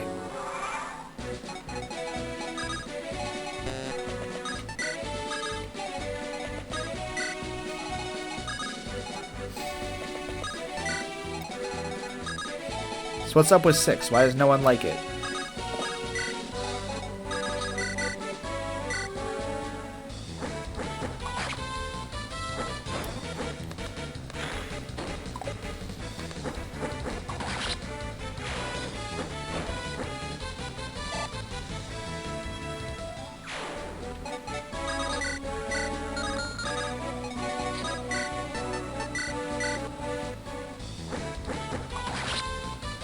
Or why does no one play it, I guess.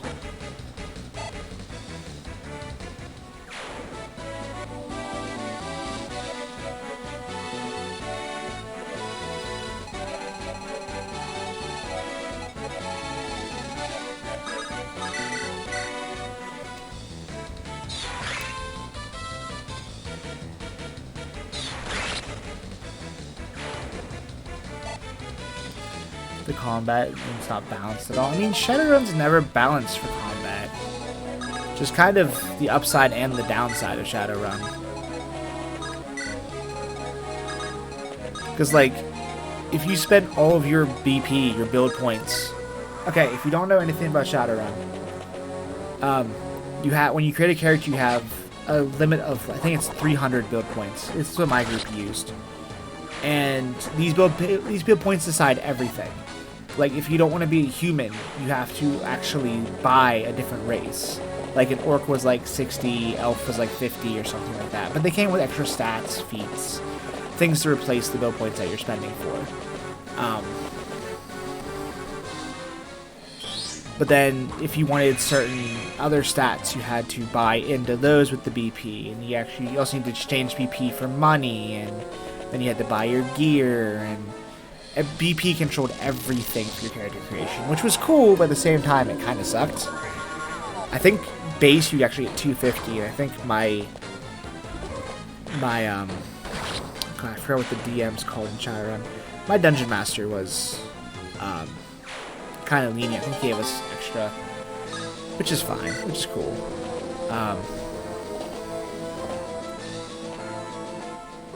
Oh shit, don't get afflicted. Fucking berserk, I swear.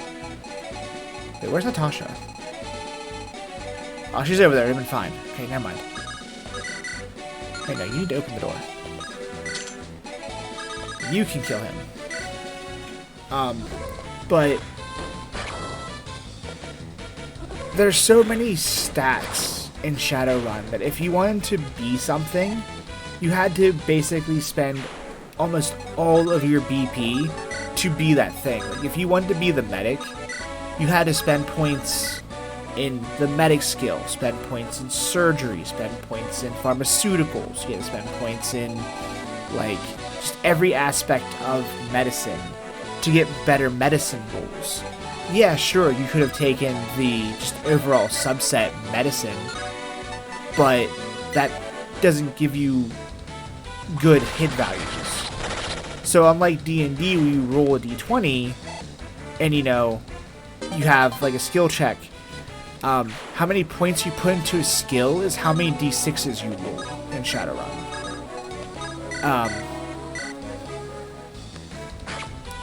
Strength doesn't affect melee damage. Armor is useless. Wow, that sucks. Wait, why doesn't strength affect melee damage? That makes no sense.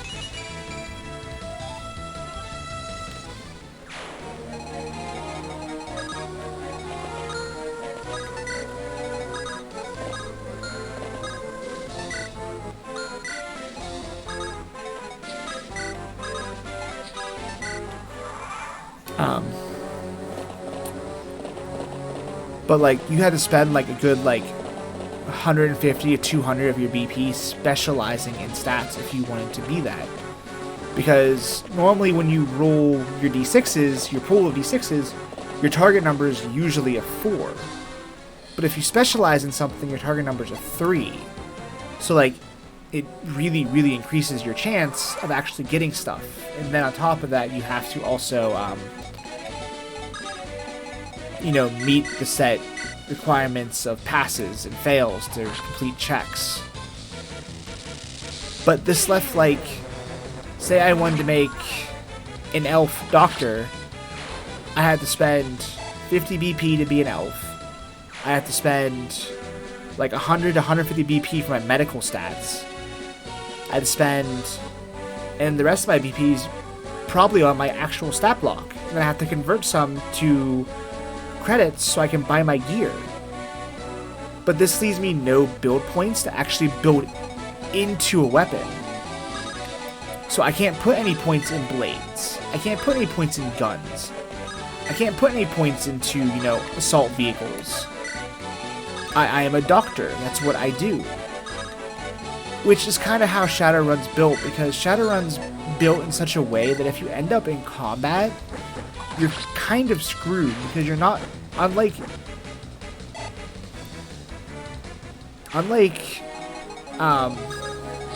D&D, like, the game's not built around combat, because as a runner in Shadowrun, your job is to get the information and get out, unless you have an assassination contract. It's like, you're not supposed to get caught in the first place, and fighting's supposed to be a last resort. But, you know, well, if you ever play D&D, you know fighting as last resort doesn't always work. Sometimes someone botches the check and the alarm goes off, and suddenly there's soldiers breathing down your neck and security forces. You have to make the call if you either complete the contract or if you just book it and you burn your contract. Or you burn your contact. Which, you know, burning your contact, your Johnson, that's what it's called. Burning your Johnson is not a good idea. You don't want to piss off your contact, because they can blacklist you in the running world. Which, you know, is only something a dungeon master would do if they wanted to completely kill a campaign, or steer you towards a certain contract. But I don't know any other system of building character besides BP.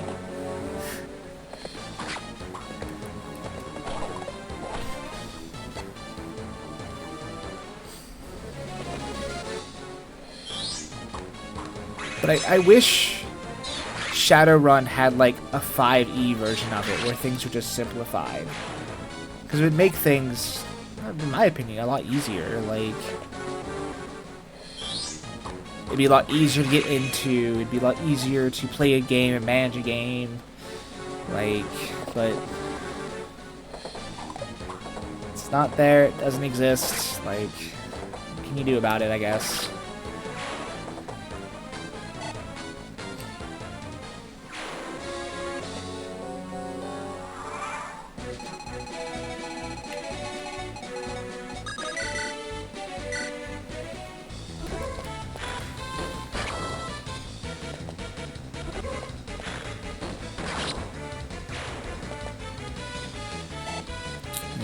I had, I think, 3 characters in Shadowrun in total. 4 if we count one, like, little campaign we did that was just kind of like a once campaign and we never ran it again. But I built a drow that just wore like a full bodysuit and a mask so people wouldn't see that he was a drow. Because, you know, you don't want people to know you're a drow for obvious reasons. If you've ever seen a drow or know of drow, you don't want people to know you're a drow. Bad things happen then.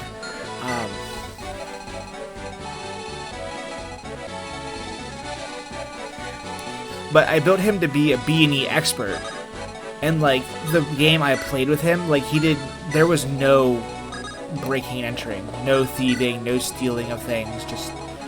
It wasn't there. Like, it was weird for me to try and play this character that just didn't fit into the game. Which is a downside of it, because, like, gave up trying to understand magic in Shadowrun. Oh my god. Magic in Shadowrun is a nightmare. Because so many stats and side effects go into you trying to use magic. It's freaking ridiculous.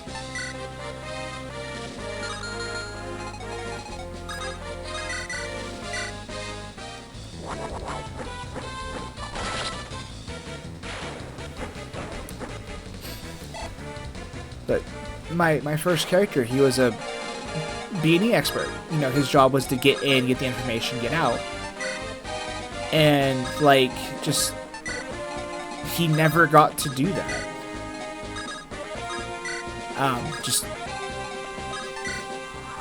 None of the jobs that my DM came up with just didn't have breaking and entering in it. So I was just kind of like I couldn't do anything because all of my stat points were into thievery.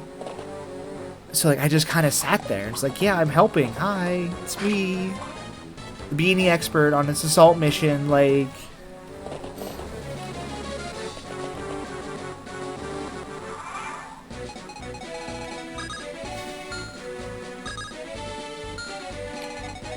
Hacking is really cool in Shadowrun, honestly, if you can get into it. The problem with it is that it's its own thing. So, like, if you wanted to be a decker, a hacker, you know, you wanted to be a technomancer, whatever, that's cool. They're usually a pretty decent class. The problem is that for a hacker, there are whole sequences set up where you go through the Matrix, and you do all this cool hacking stuff, and all those other things.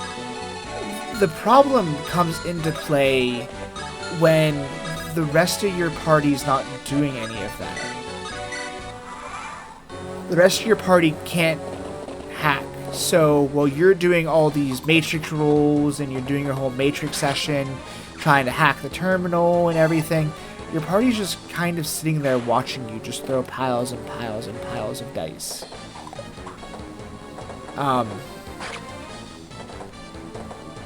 Yeah, it splits the party. Because they have to do this whole, like, system dive thing. I'm not gonna catch you, am I? I mean, I can just hopefully steal whatever you're stealing, but...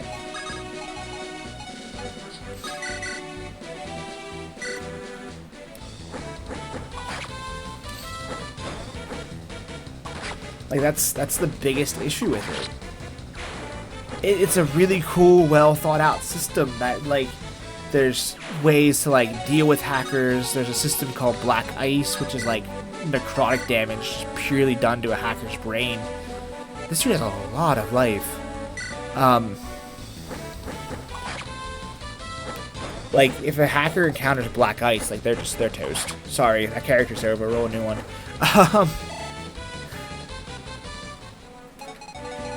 I can't finish this dude off.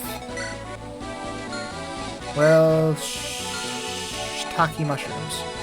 Alright, go this way.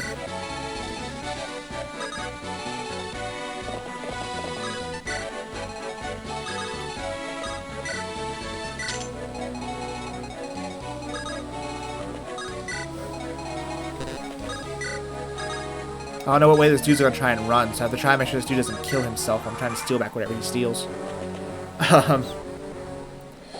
Okay, good. I was worried she's about to get chunked for, like, all of her life. But yeah, like I said, while you're diving through the Matrix doing all your cool Technomancer hacking stuff, you can't do anything. Rigor, Xenosapient AI, and the current street scum came to money and burn it all in a single boat. Oh, I forgot to attack with... shit. Ewan, and have him kill that dude. Oh well. Ephraim can use the experience too. Now she just has the axe reaver, huh? That's a problem. So I had... oh, that works. I had...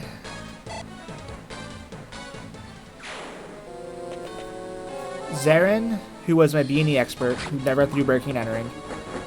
I had Cecil, who was my friend let me create like a special magic system for paper magic. If you ever seen if you have ever seen Read or Die,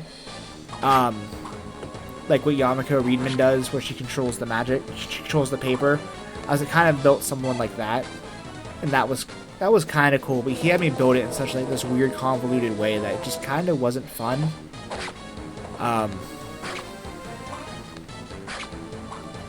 Because he made any form of my paper magic like a 5-step process, and it kind of sucked. Like,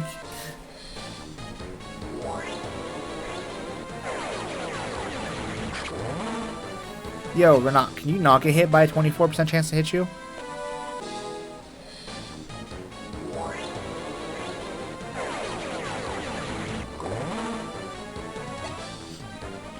And then, I can't remember what my last character was. What was she?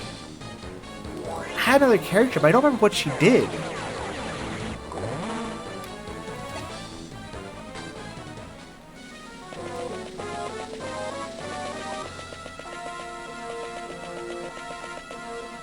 That's a lot of magic.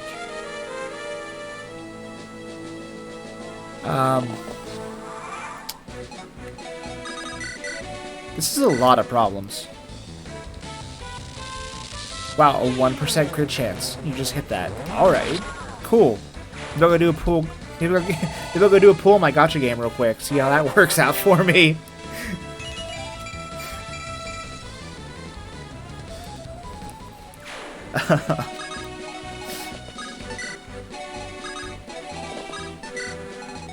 Okay,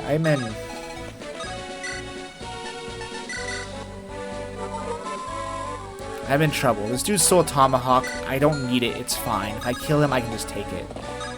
I need to get you all, like, out of range of this shit. Because it hurts a lot, apparently.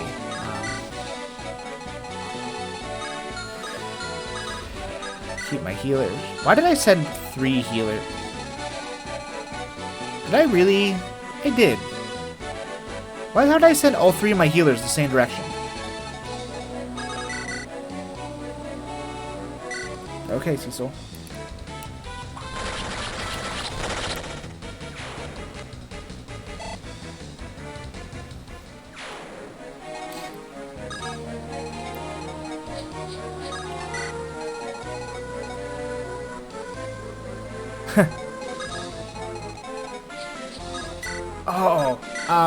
She was a street rat. And, like, she was just kind of uncanny at shooting guns. But, like, she only ever took jobs when it, like, just involved food, because she didn't know the concept of money. Like, she was just a pure street rat, that's all she was. I did have one character that I made and never got to use. But I built a troll.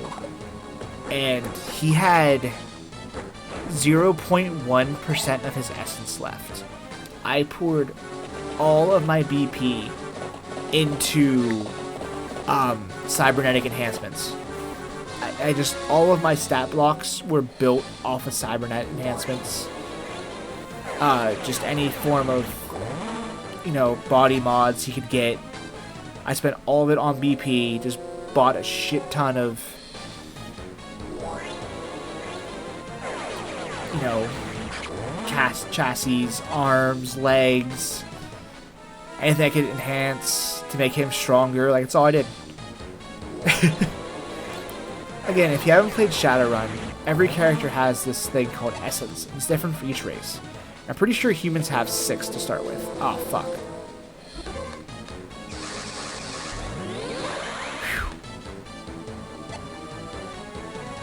A pet terror named Hal. That's great.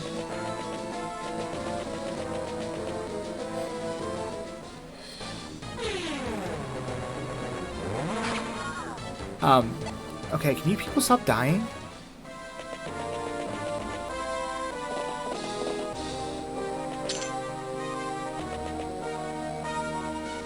Sleep? Oh, things aren't going well all of a sudden.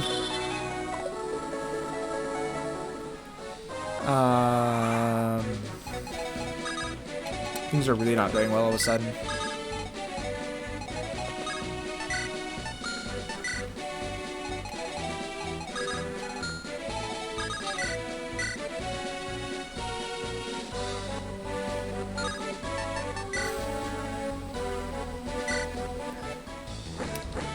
Name is J03L. I have a character like that in D&D. His name is Aegis, but he's a Warforged, so it's it's Artificer model EG number 13. No, number 15. And everyone just calls him Aegis for short.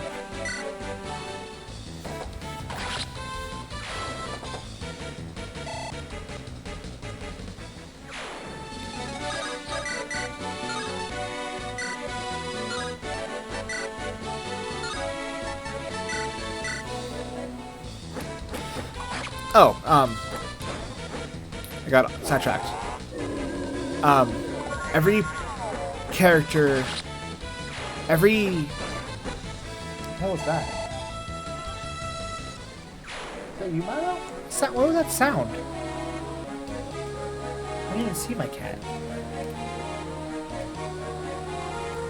I don't know what the hell that sound just was. Every character has something called an essence in Shadowrun. And it's different for every race, depending on what race you run, what you're playing, yada yada yada.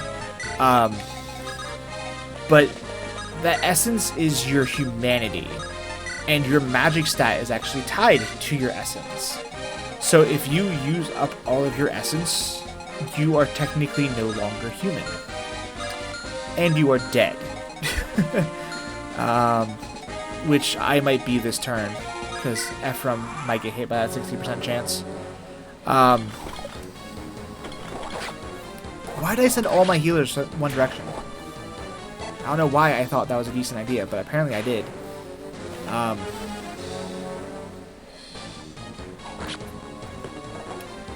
But if you would happen to lose, like, my B&E expert, Zarin, he lost his hand. He broke the rules of a arena he was in. He got his hand cut off for it. So that reduced my overall essence by, like, 0.5. He didn't cast any magic, but he no longer had that part of himself. It's kind of like your character's soul. Like, if a character can see your astral form, and I had a cybernetic hand, they wouldn't see that cybernetic hand, because it's not part of my character's soul anymore, because he lost that part of his body. Yes, attack Natasha. You have terrible chance of hitting her. Good. Oh no, not good! Fuck!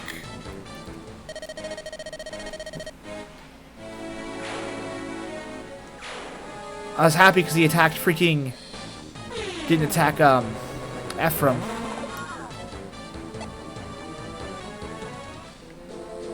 Oh, man.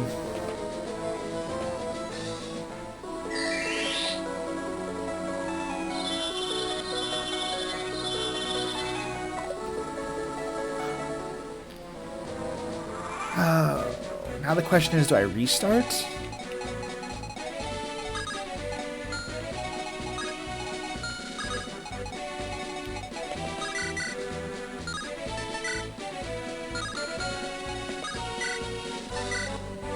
Really can't kill that dude? Fuck.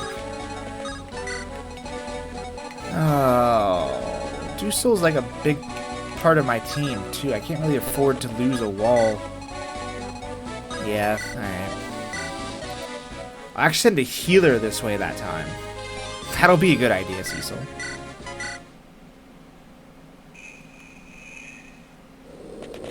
I sent one mage that way, and it was Ewan. The only mage I have that doesn't have a healing staff. Alright.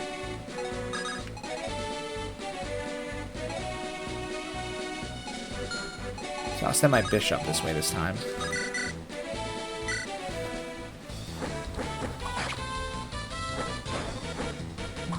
Bug spirits try to invade Chicago. I don't really know a whole lot about the Shadowrun world, because the world my DM had us play in was like a continuation of his old world that him and his group used to run. So like there's a bunch of characters that weren't like just part of the story in it that we knew nothing about, but they were there.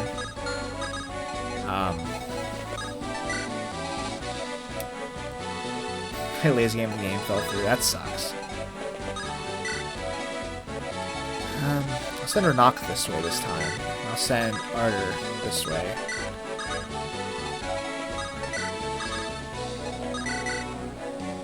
Sucks when you finally buy something big and shiny and the game ends.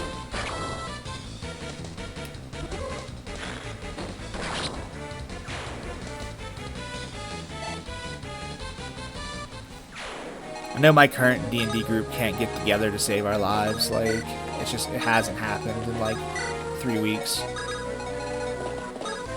It's funny because every week Every week for the past 2 weeks in my D&D group, we've had somebody call off because they weren't feeling well. It's always been different reasons. It's always been somebody different. And I can't say anything bad about it because, you know, personal reasons people need off. And we don't like to play without everybody there, so we haven't played D&D the past 2 weeks. But there's 4 players in this campaign, and the DM. So, like, my fellow 3 players have each taken a week off. Or no, we've taken 4 weeks off. And the DM had a week off. I'm the only person in my D&D game who has not requested off for whatever various reasons yet. And I'm like, oh, is this making my turn now? Is it my week? Do I get to call off D&D now?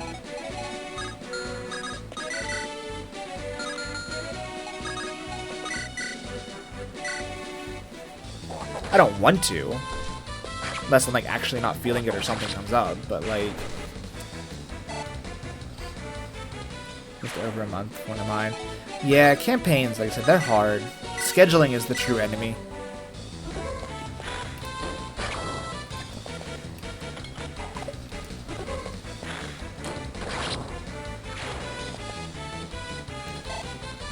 I actually haven't played my Warforged in, like... God... When's the last time I was able to go to that campaign? I haven't had to play my Warforged in, like... 7-8 months. Because of the job I had at the time. I just could not get... I was either working or I was sleeping. Voice, please. When that game was happening, so, like, I couldn't keep it up. So I had to drop that campaign, which they kind of continued on without me, which is fine. Like, but I haven't gone lately because my alternate raids are now also Sunday, which is the same day we're supposed to be doing D&D stuff. So, like, I have to choose between something I already scheduled or something I can go back to. So.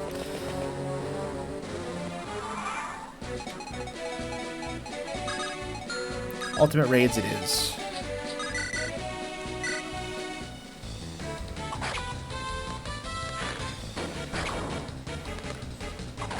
I brought Ardor this way to keep people alive. I had my Pegasus Knights, once again, my Falcon Knights, just blazing ahead of everybody.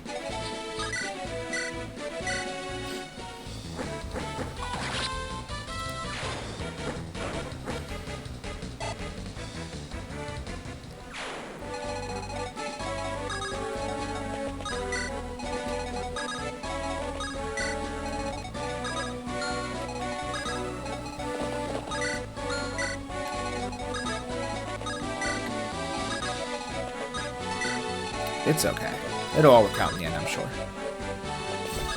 Need to make sure everybody is near Natasha. Uh-oh. She didn't get near as much as I wanted her to. Hopefully no one gets berserked, or she can catch everybody.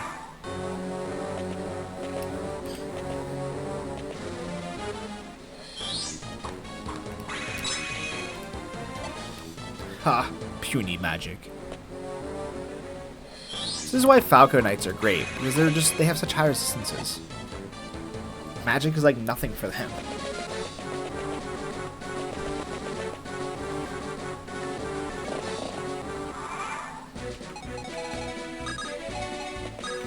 E1, you're lagging behind a bit there, bud.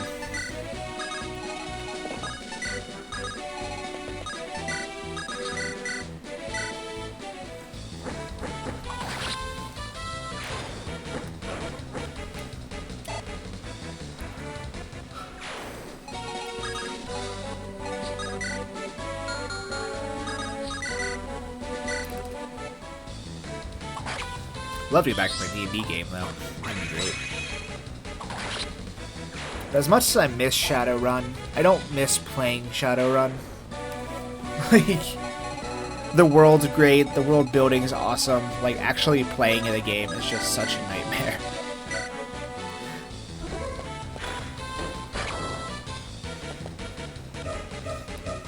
That's not necessary, loot. Why didn't you crit to start with?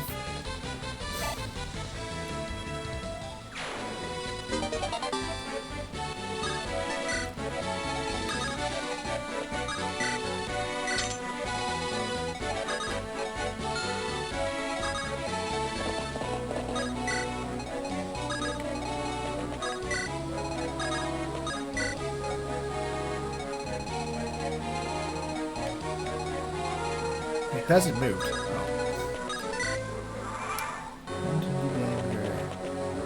Hand-on Oath of Glory Paladin that uses unarmored to fight. 2 feats. You can lift 300. Jesus.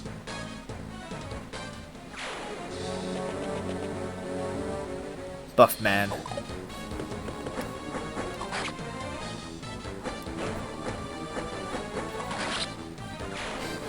Get like a belt of fire giant strength or something. Just put it up to like 24 strength.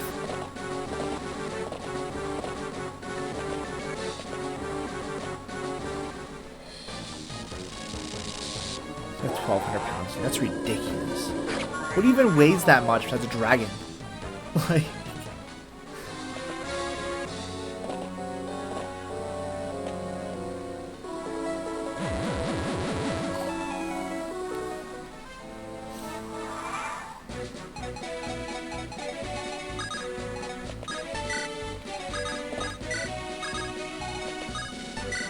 A manticore?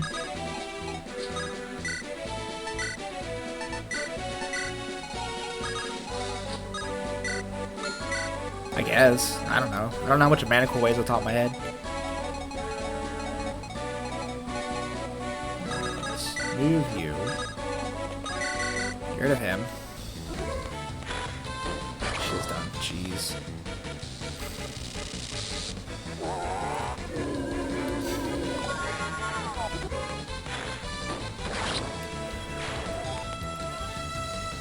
My current character in the campaign that keeps getting put on hold is a feral tiefling that is. I'm a feral tiefling that is a drunken monk. Way of the drunken monk.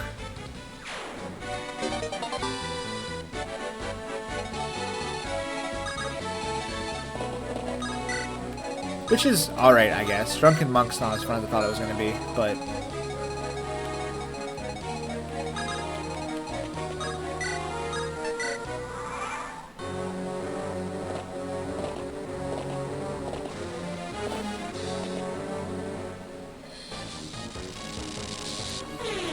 Good evening, Mr. Game Master.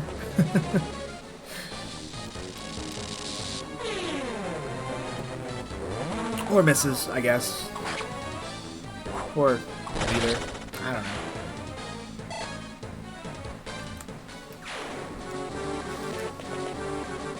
It's funny, we're talking about D&D stuff and a Game Master shows up.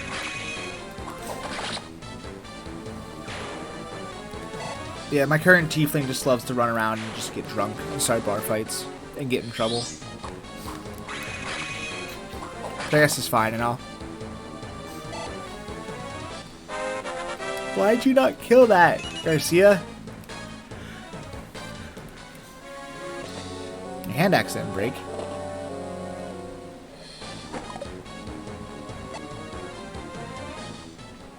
Oh man, no, you need to stop this thing that you're doing.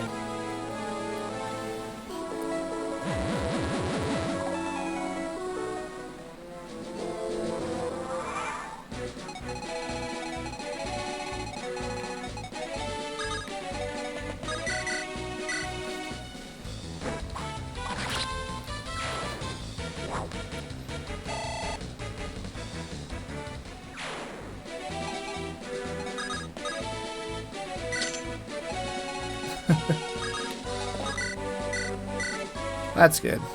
I don't like to, I guess, misgender anybody, I guess it is.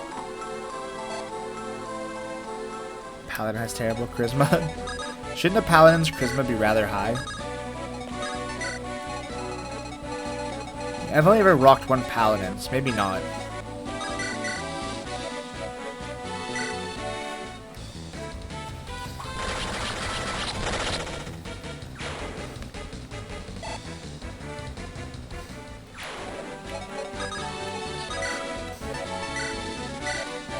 Give me a second here.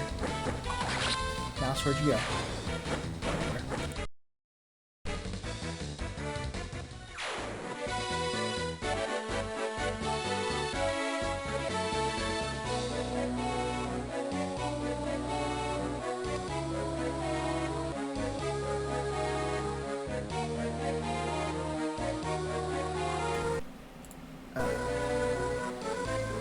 Yeah, you like Christmas so you can persuade NPCs to follow your god. I had a paladin once, but he was used for like a campaign that like played like twice.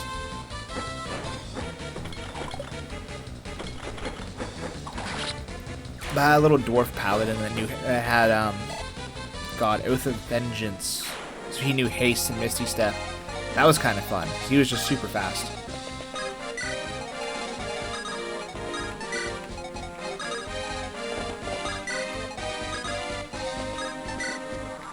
Add Mister to your ROM hack. What kind of ROM hack you making?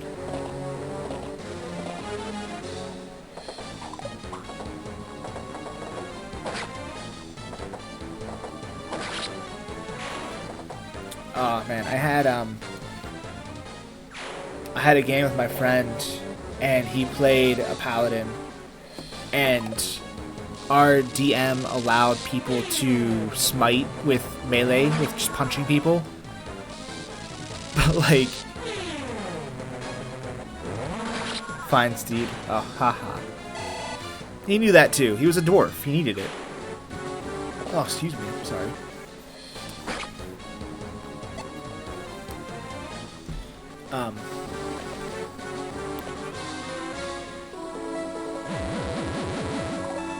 Cool. Glad that all missed. That's awesome. Kind of should like collapse and kill these dudes, but I don't really want to. I want to kind of keep moving.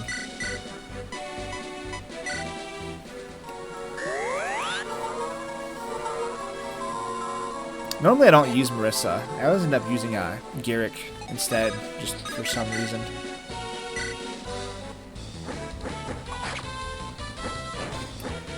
What else have I played in D&D? Let's see. I had a Paladin, that was Oath of Vengeance. I have an Artificer currently, that's my Warforged. He might as well be Chaotic Evil at this point. He's basically HK-47 if he was trapped in the D&D world, like.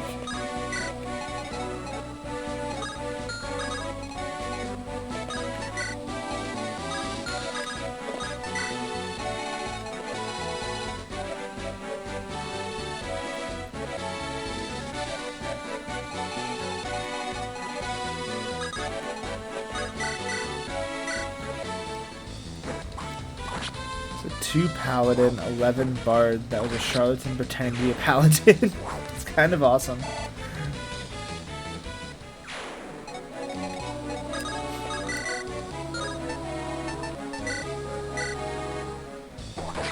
This story plays on the ancient stories of like how this Marth character defeated this ancient evil, was loosely followed around, how upper ends work. Sounds neat. I'll give it a try.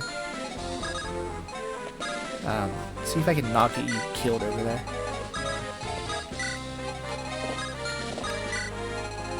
See how that works. Thank you for the follow. Paladin? Talking about D&D at the moment, Dungeons & Dragons. You need healed, Tana, like really bad.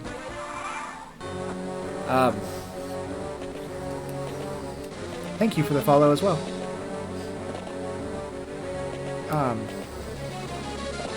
I have my Tiefling Monk, who's a brute drunken master who's currently in play. I have my Warforged, who's kind of currently in play, but I haven't been able to actually get to that game. I have another monk who's Way of the Four Elements. His game died.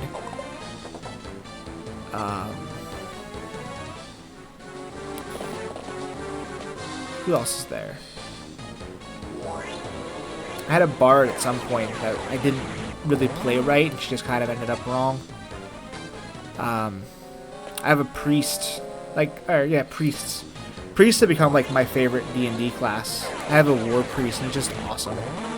Guardian Spirits is probably like my favorite spell. It's just great. Okay, have a good one. Thanks for stopping by. Also, thank you for the follow, Game Master.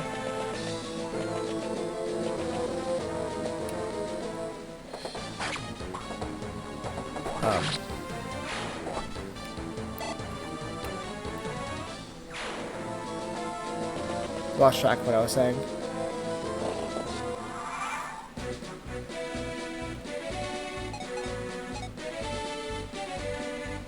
Yeah, I wouldn't mind giving it a try.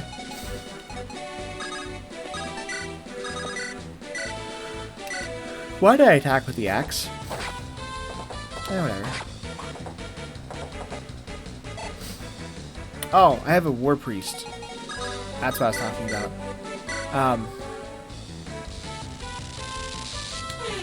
Yeah, I have a war priest, and it's just war priest is awesome. It's like a more magical paladin. And I know Guardian Spirits, which is just an awesome spell.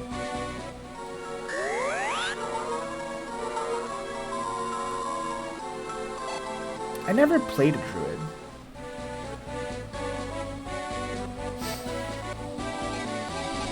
That seems like a decent premise for a character.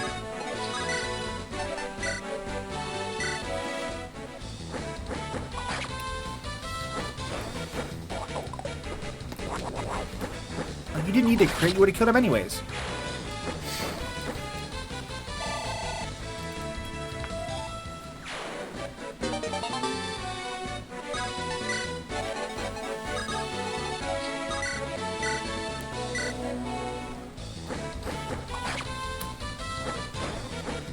I just have like a lot of like not paladins. I have a lot of clerics and monks for some reason, or priests and monks.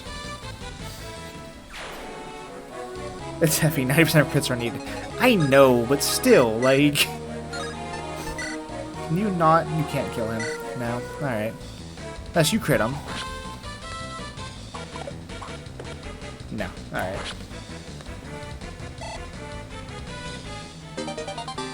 1 HP. Cool.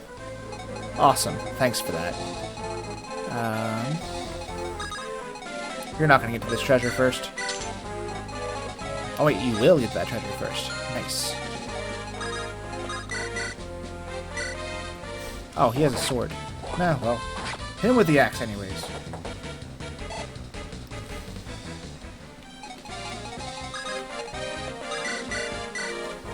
I don't know why I bought attacking with Dazzle. I should just do this with loot. But whatever. Free battle experience for Dazzle, I guess.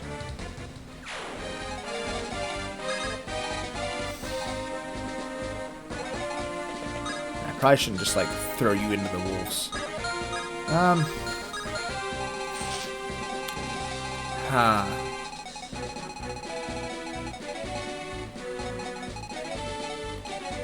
Yeah, I can heal with Natasha with free experience.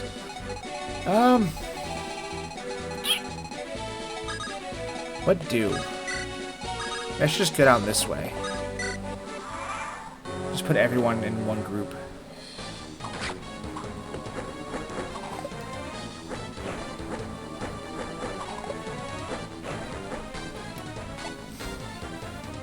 So now I'm fighting on like 3 separate fronts. It's not really working out.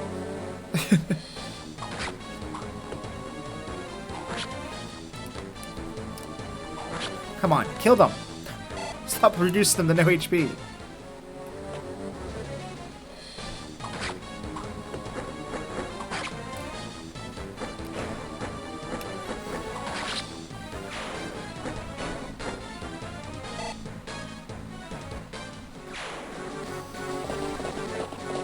That dude is so slow, holy shit.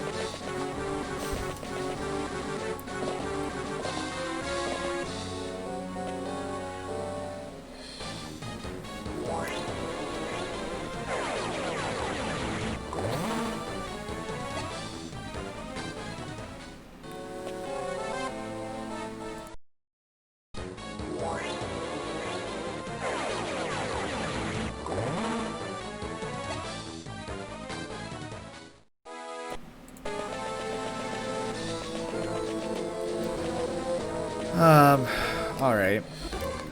Uh-oh. Oh, okay, he missed. Never mind.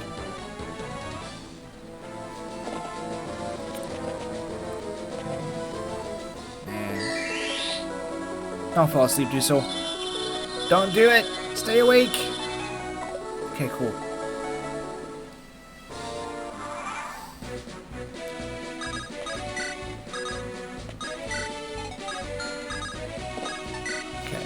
you two there.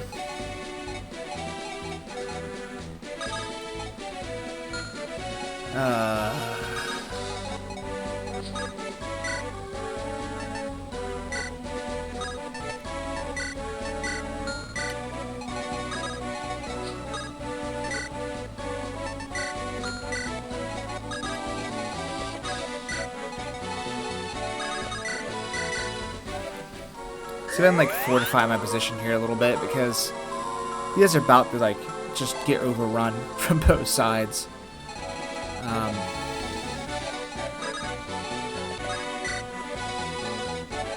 much charge does that Berserk Staff you have left? None. It was you, right? Yeah, okay.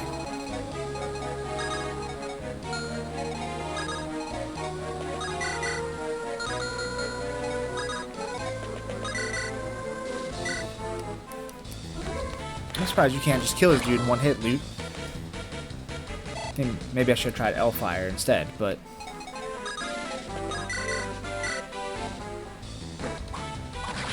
Cool, that works. No thief to deal with. Alright. Yeah, level 2 rogue. He's getting there.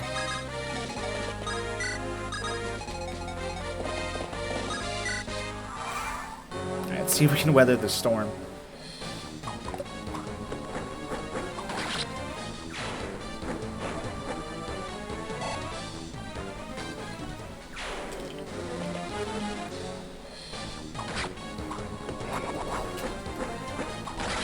Another not needed crit, but okay.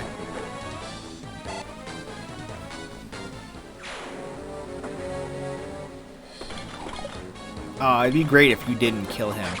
That way he's stuck being a wall in front of you. So I get for making Tana too strong.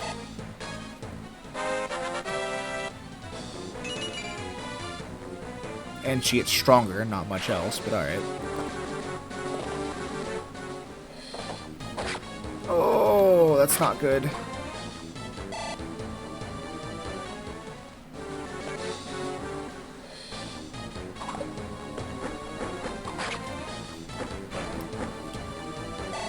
Oh, I might have to restart this chapter again.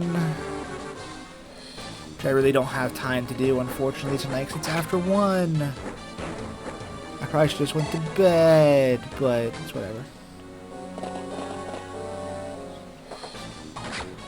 Yeah, I know.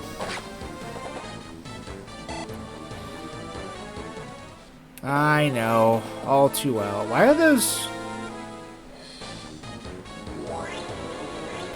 Do those nomads not have bows? Oh, Jesus. Hi, Milo. Hi, Cat. How are you?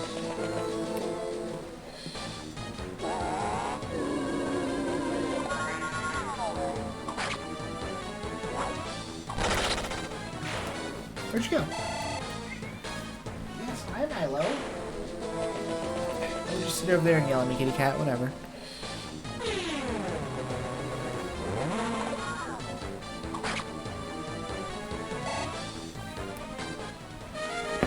Oh, my spear broke.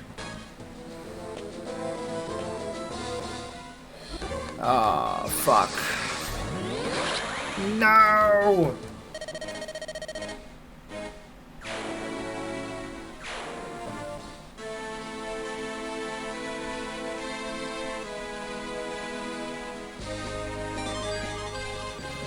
Damn it.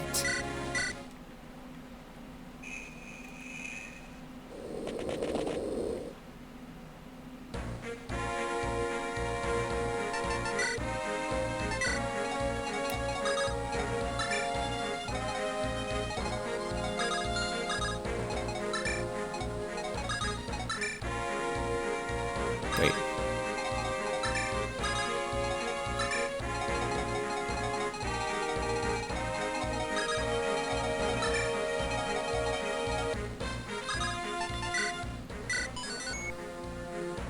Cat too powerful. Milo, look what you did. Now Milo just looking at me like, what? I didn't do anything, Dad.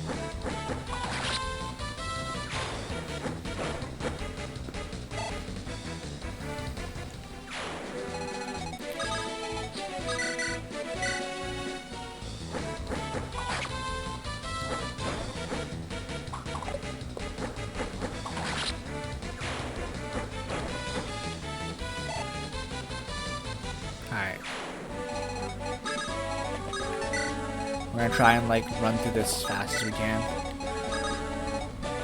But I should probably, in all honesty, I should be getting ready for bed because I have work tomorrow. But I want to finish this map.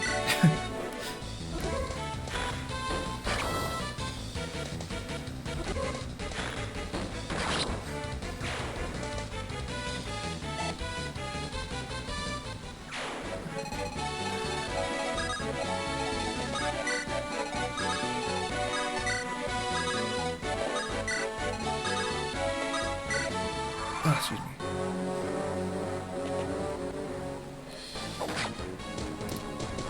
Oh, I don't even want to look at the clock. What time is it? Oh, it's 1:15 in the morning. Alright. It'll be sleepy Cecil tomorrow.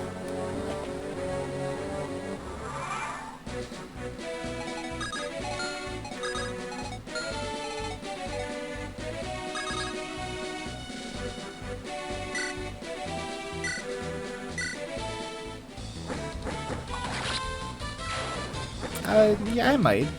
I said I'd be interested.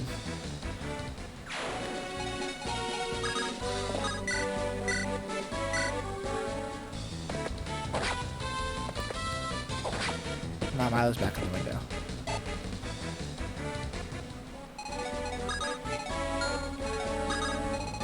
Connor, you go.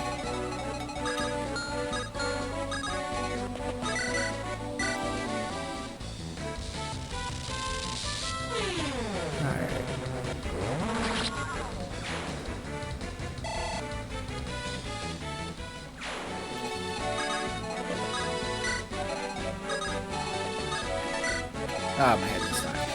That's fine.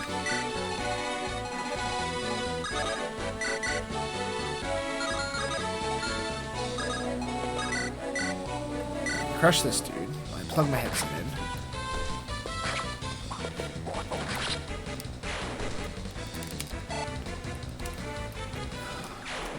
That dude with shine keeps getting me. Or purge. The dude with the purge spell keeps getting me. I'm not getting anybody up there fast enough to try and deal with him. And people keep getting stuck in this hallway in his range, just being the problem.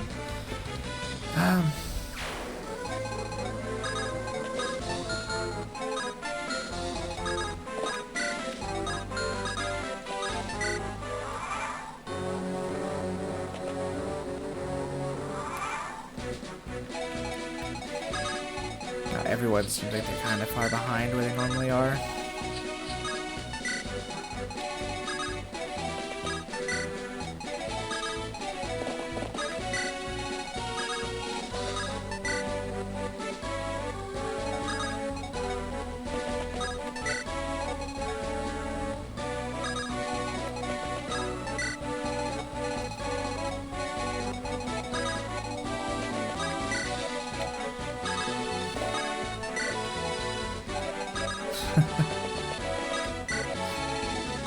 If I end up losing this map again this run, I'm most definitely going to call it a night. But I want to get through here. Take out Orson. Teach him who's boss. Because if I don't get through here, it means I'll have completed all of one map in the past 2 hours and 40 minutes. Which is just, you know, coming to Erica's aid and Gianna. Milo, make up your mind, King Cat. You in the window, you on the desk, you on the floor, which is it?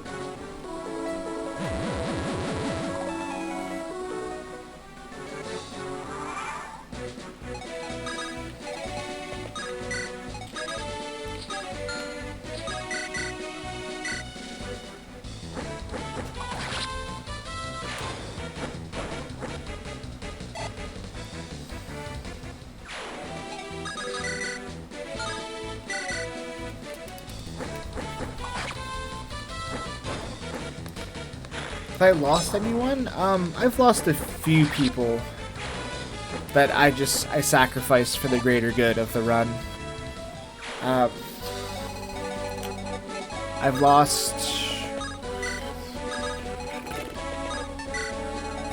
Ford and Gilliam.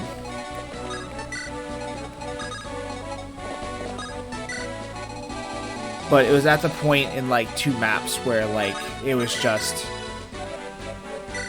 Oh, you're not gonna kill it with fire. Fuck. I'm not paying attention to what I'm doing.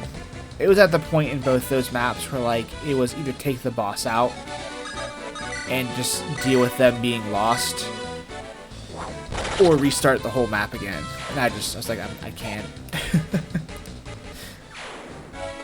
So I left them die. Normally I don't like my units dying, if I can help it, but if I can not repeat a map as much on stream, I'll try not to, for the sake of, I don't think people want to watch me run one map, 90 times I get through it with everybody still alive.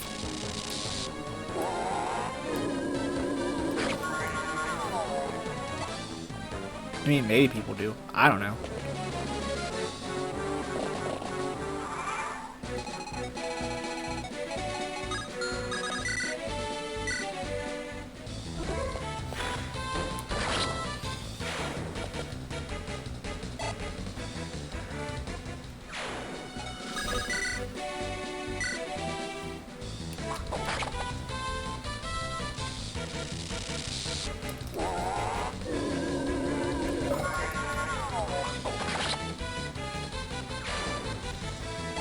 I still don't know how I got a cut in my hand. I think Milo got me on accident.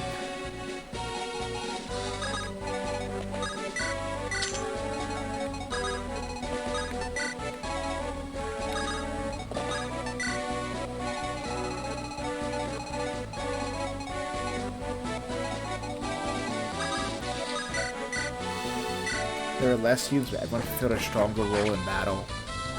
I mean, a lot of what role they can fill in battle depends on how they level up. Because, like, my Amelia, I got her up from trainee to knight, and she got just absolute crap growths the entire time, so I can't use her at all.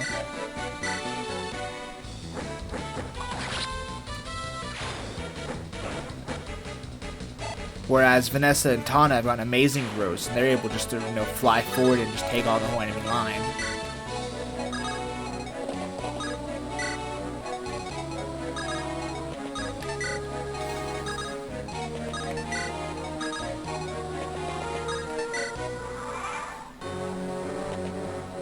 Yeah, I know. It really hurt me to bench Amelia, but she was just literally not usable. Her growths were so bad this playthrough. I think this will be the first time I've completed a playthrough without using Amelia. Yeah, Ross didn't get good growths either, so he got benched as well, but...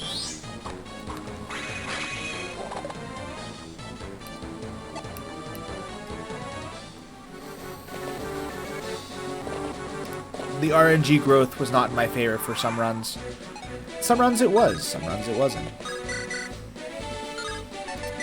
Is the whim of the RNG... Yeah, the whim of the RNG. Words are hard sometimes.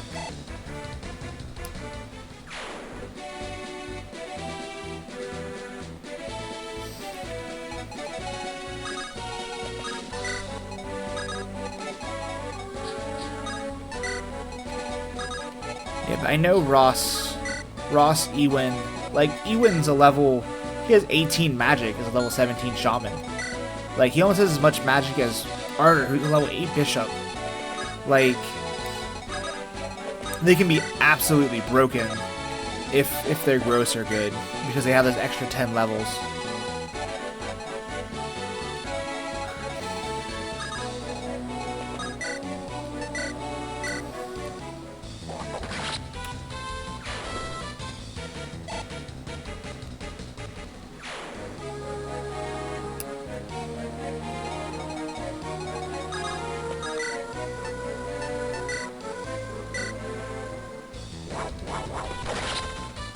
Design against it. So what, does everyone have, like, just static level ups? Or is the variance just not as bad on level ups?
makes the game less strategy, more luck. It does. Like, you're kind of... If you pick a group of people to level up, I mean, I guess it's not super bad in Sacred Stones because there's the monsters on the map and there's the tower you can go through.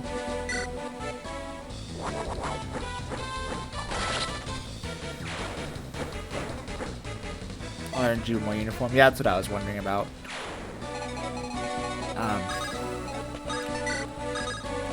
It's not super bad in the Sacred Stones simply because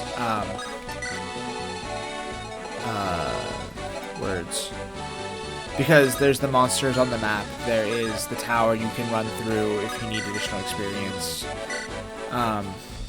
If the group you're running with is just really not working out, there are ways you can get other people up. It can be hard, but it's possible.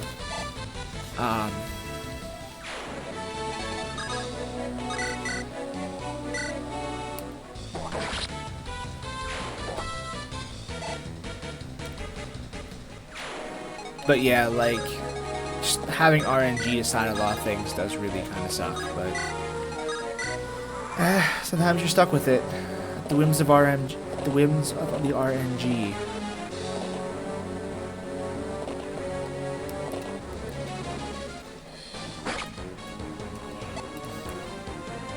Where's a heart at like 1:30 in the morning?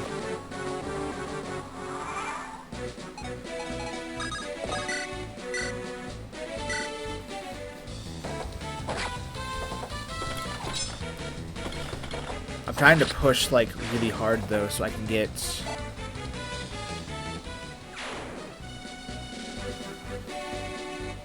yeah, some of them have like really bad grows.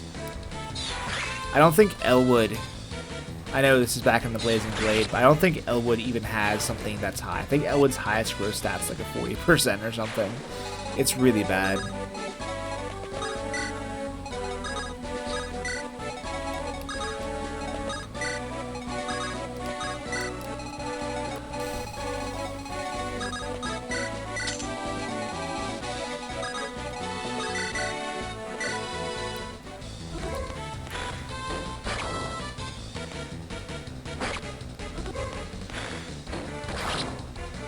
I still hate how Luke gets more hair when she becomes a sage.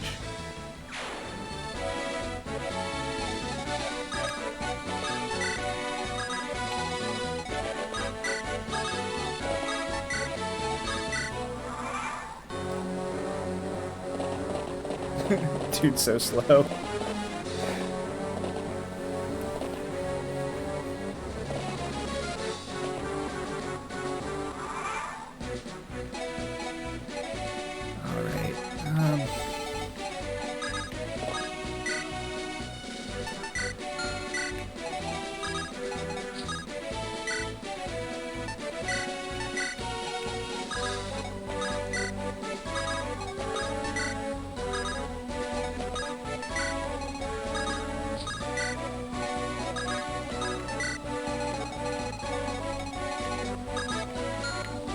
You can't reach him, can you? You sure can't.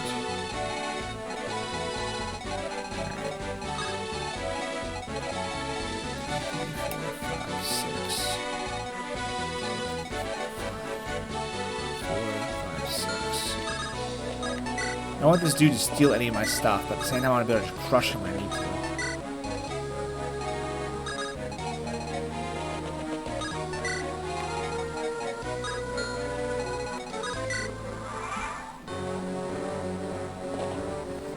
Yeah, I don't mind her hair growth, but it's weird that her hair grows for Sage, but her model still shows her with her short hair.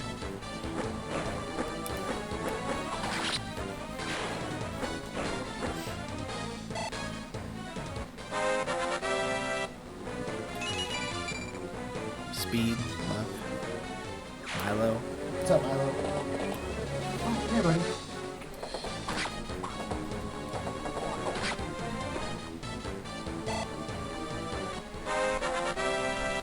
Look, cat, you can yell at me from 10 feet away, but I'm not gonna get out and pet you. Come here. I'm busy.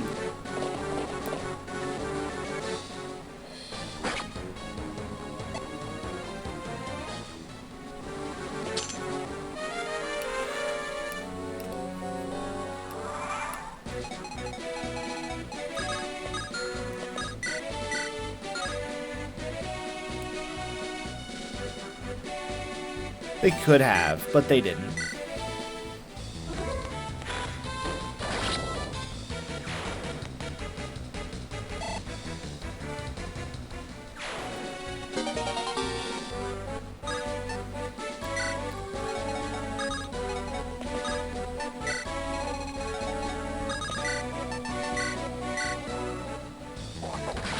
Cat needs pets and treats. He got his treats. Treats are before stream.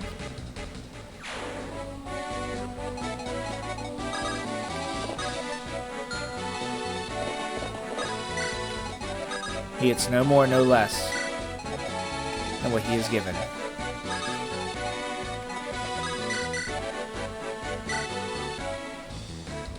He gets him in the morning when I get up, before I leave for work, and he gets him at 10:30 at night before stream time starts.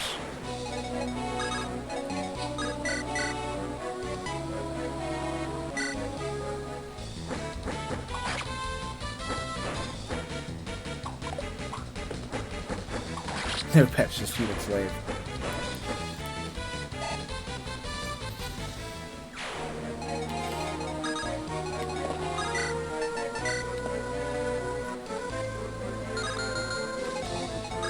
Any one of you do like decent damage to this dude?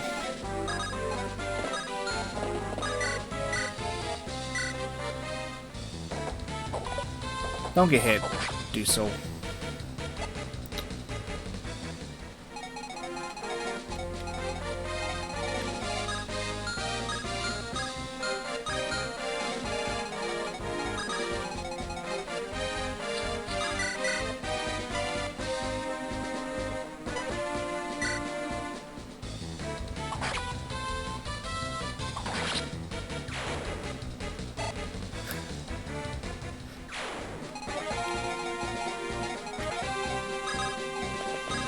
Wait, no, don't put you there. That's bad.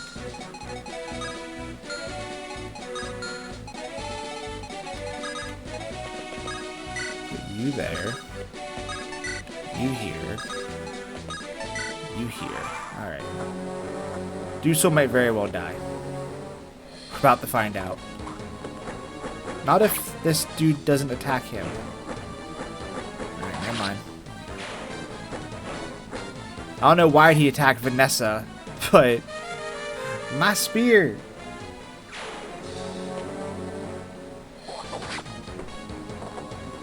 Together they could have killed Dusel, but they didn't.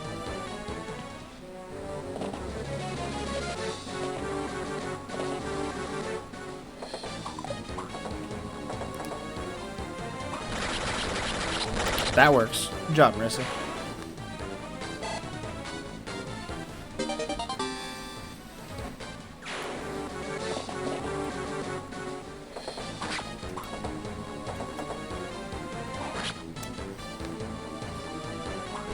And again. Alright. I'll take it. The GBA voices have spoken. 'Tis a late night for Cecil. It's fine. It's not the first time I've done it.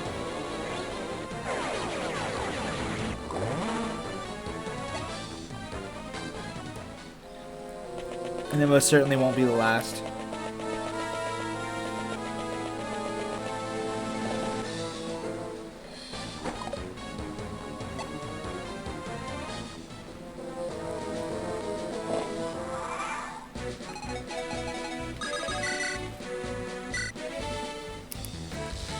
You get Ewan's a good chunk of experience.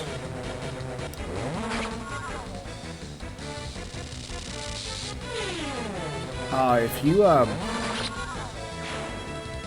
you read manga at all, One Punch Man was updated today. It's a really, really good chapter. I mean, all of the One Punch Man chapters lately have been really good, but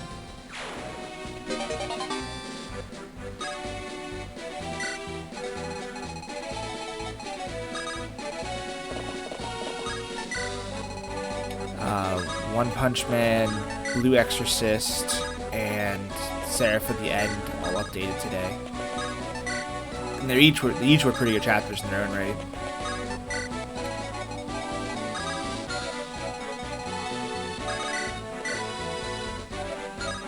I just need more. Not that I want to work the manga because of death or anything, but update faster.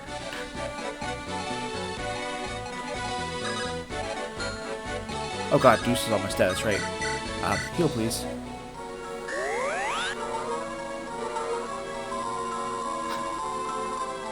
There we go. That looks like a life bar.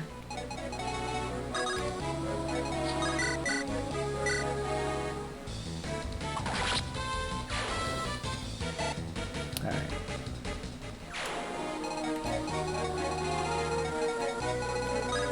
Cool, I got all my units kind of in one spot. Alright, we're doing good now. Well, better, I guess. The advantage is that those shamans with... no, druids. These are druids, right? Yeah, druids with ranged magic won't move. So long as I can weather the storm of Purge, I should be fine. Alright, we're gonna back up. Pop you off.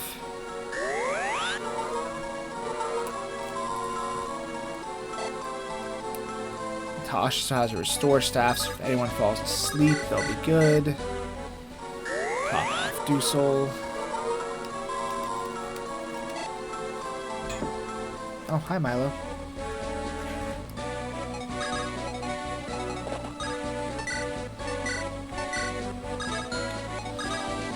Stick you there. Stick you there. You two can be walls.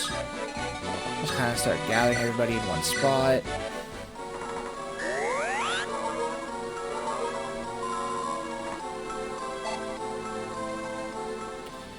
So we can weather this last storm, we can push on.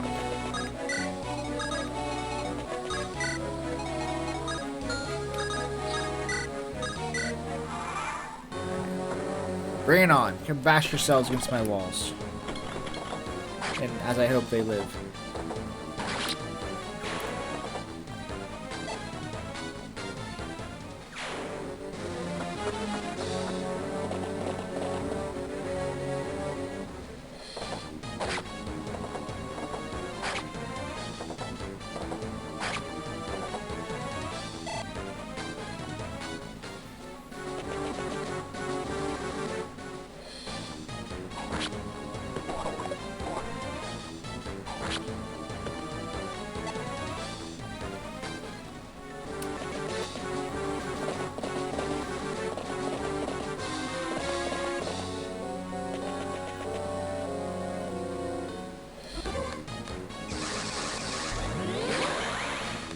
Fuck.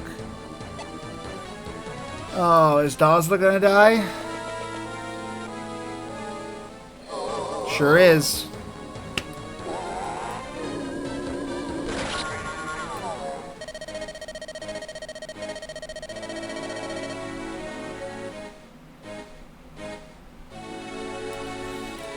What's my favorite thing about the old school FE games is that there's nothing going on between them. Like, there's the story, there's story, battle, story, battle, whatever. However you want to put it. Like, I find it really hard to play the newer FE games. Like, I didn't even finish 3 Houses. Man, I'm in a bad situation. I mean, Dazla's dead, so I'm gonna just kind of drop this run. Finish my thought first. I'm gonna head to bed. That sucks. This map didn't get finished. I'll have to finish it tomorrow, though.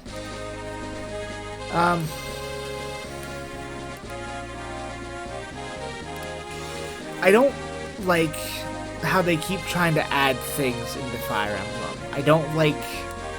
I didn't care for the base building system. I didn't care for the waifu petting system. I don't care for, like, the whole monastery and 3 Houses. They start adding a lot of, like, filler and stuff in between the battles that breaks up the story. And I like having the GBA games where it's just story, turn-based battle, story, turn-based battle. Like, I quit Three Houses. I never finished it. I'm going to give it another try once I get to it. Because I plan on going through a bunch of the Fire Emblems once I get through Digimon Survive. I have to get through this stupid map first, but it's just like there's so much filler stuff to do in Three Houses that it's like the battles are an afterthought. Like, yeah, I like the story. Yeah, whatnot. I play Fire Emblem to do the turn-based strategy. Like, because I've played Sacred Stones and Blazing Blade for years. And, like, no fight's ever really the same. No playthroughs are really the same.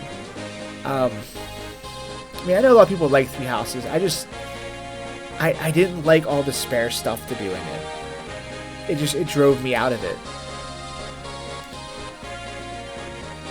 I have a friend, because I really like the Persona games. I have a friend who was like, oh, well, Three Houses is just Persona Fire Emblem. And I'm like, but I don't play Fire Emblem to play Persona. That's why I play Persona.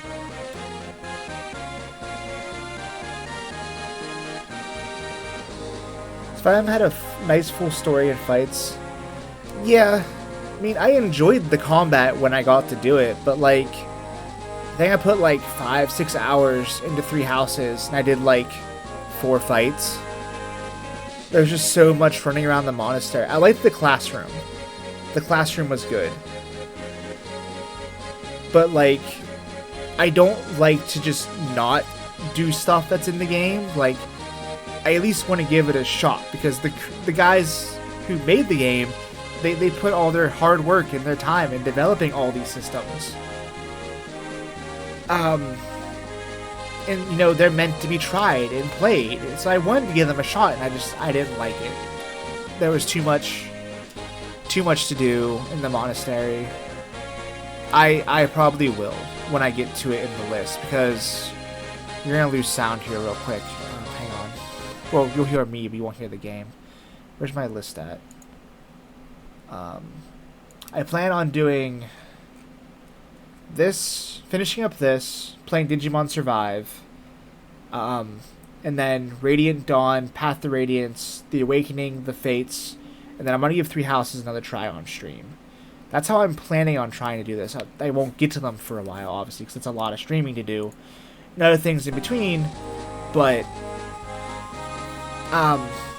Blazing Blade was my first Fire Emblem. This is my second, and Blazing Blade and Sacred Stones are just 2 of my favorite games. But I'm getting my butt kicked in hard mode, which is unfortunate, but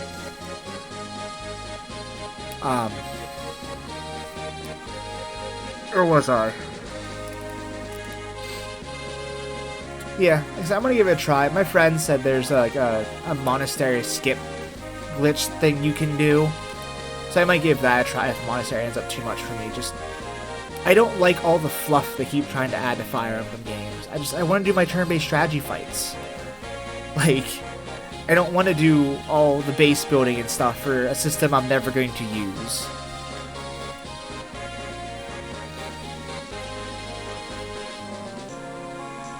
But, like I said, I did enjoy the classroom part of Three Houses. I thought that was a cool aspect. Like, if I could just do the classroom, the story, and the turn-based battles, I would probably love Three Houses.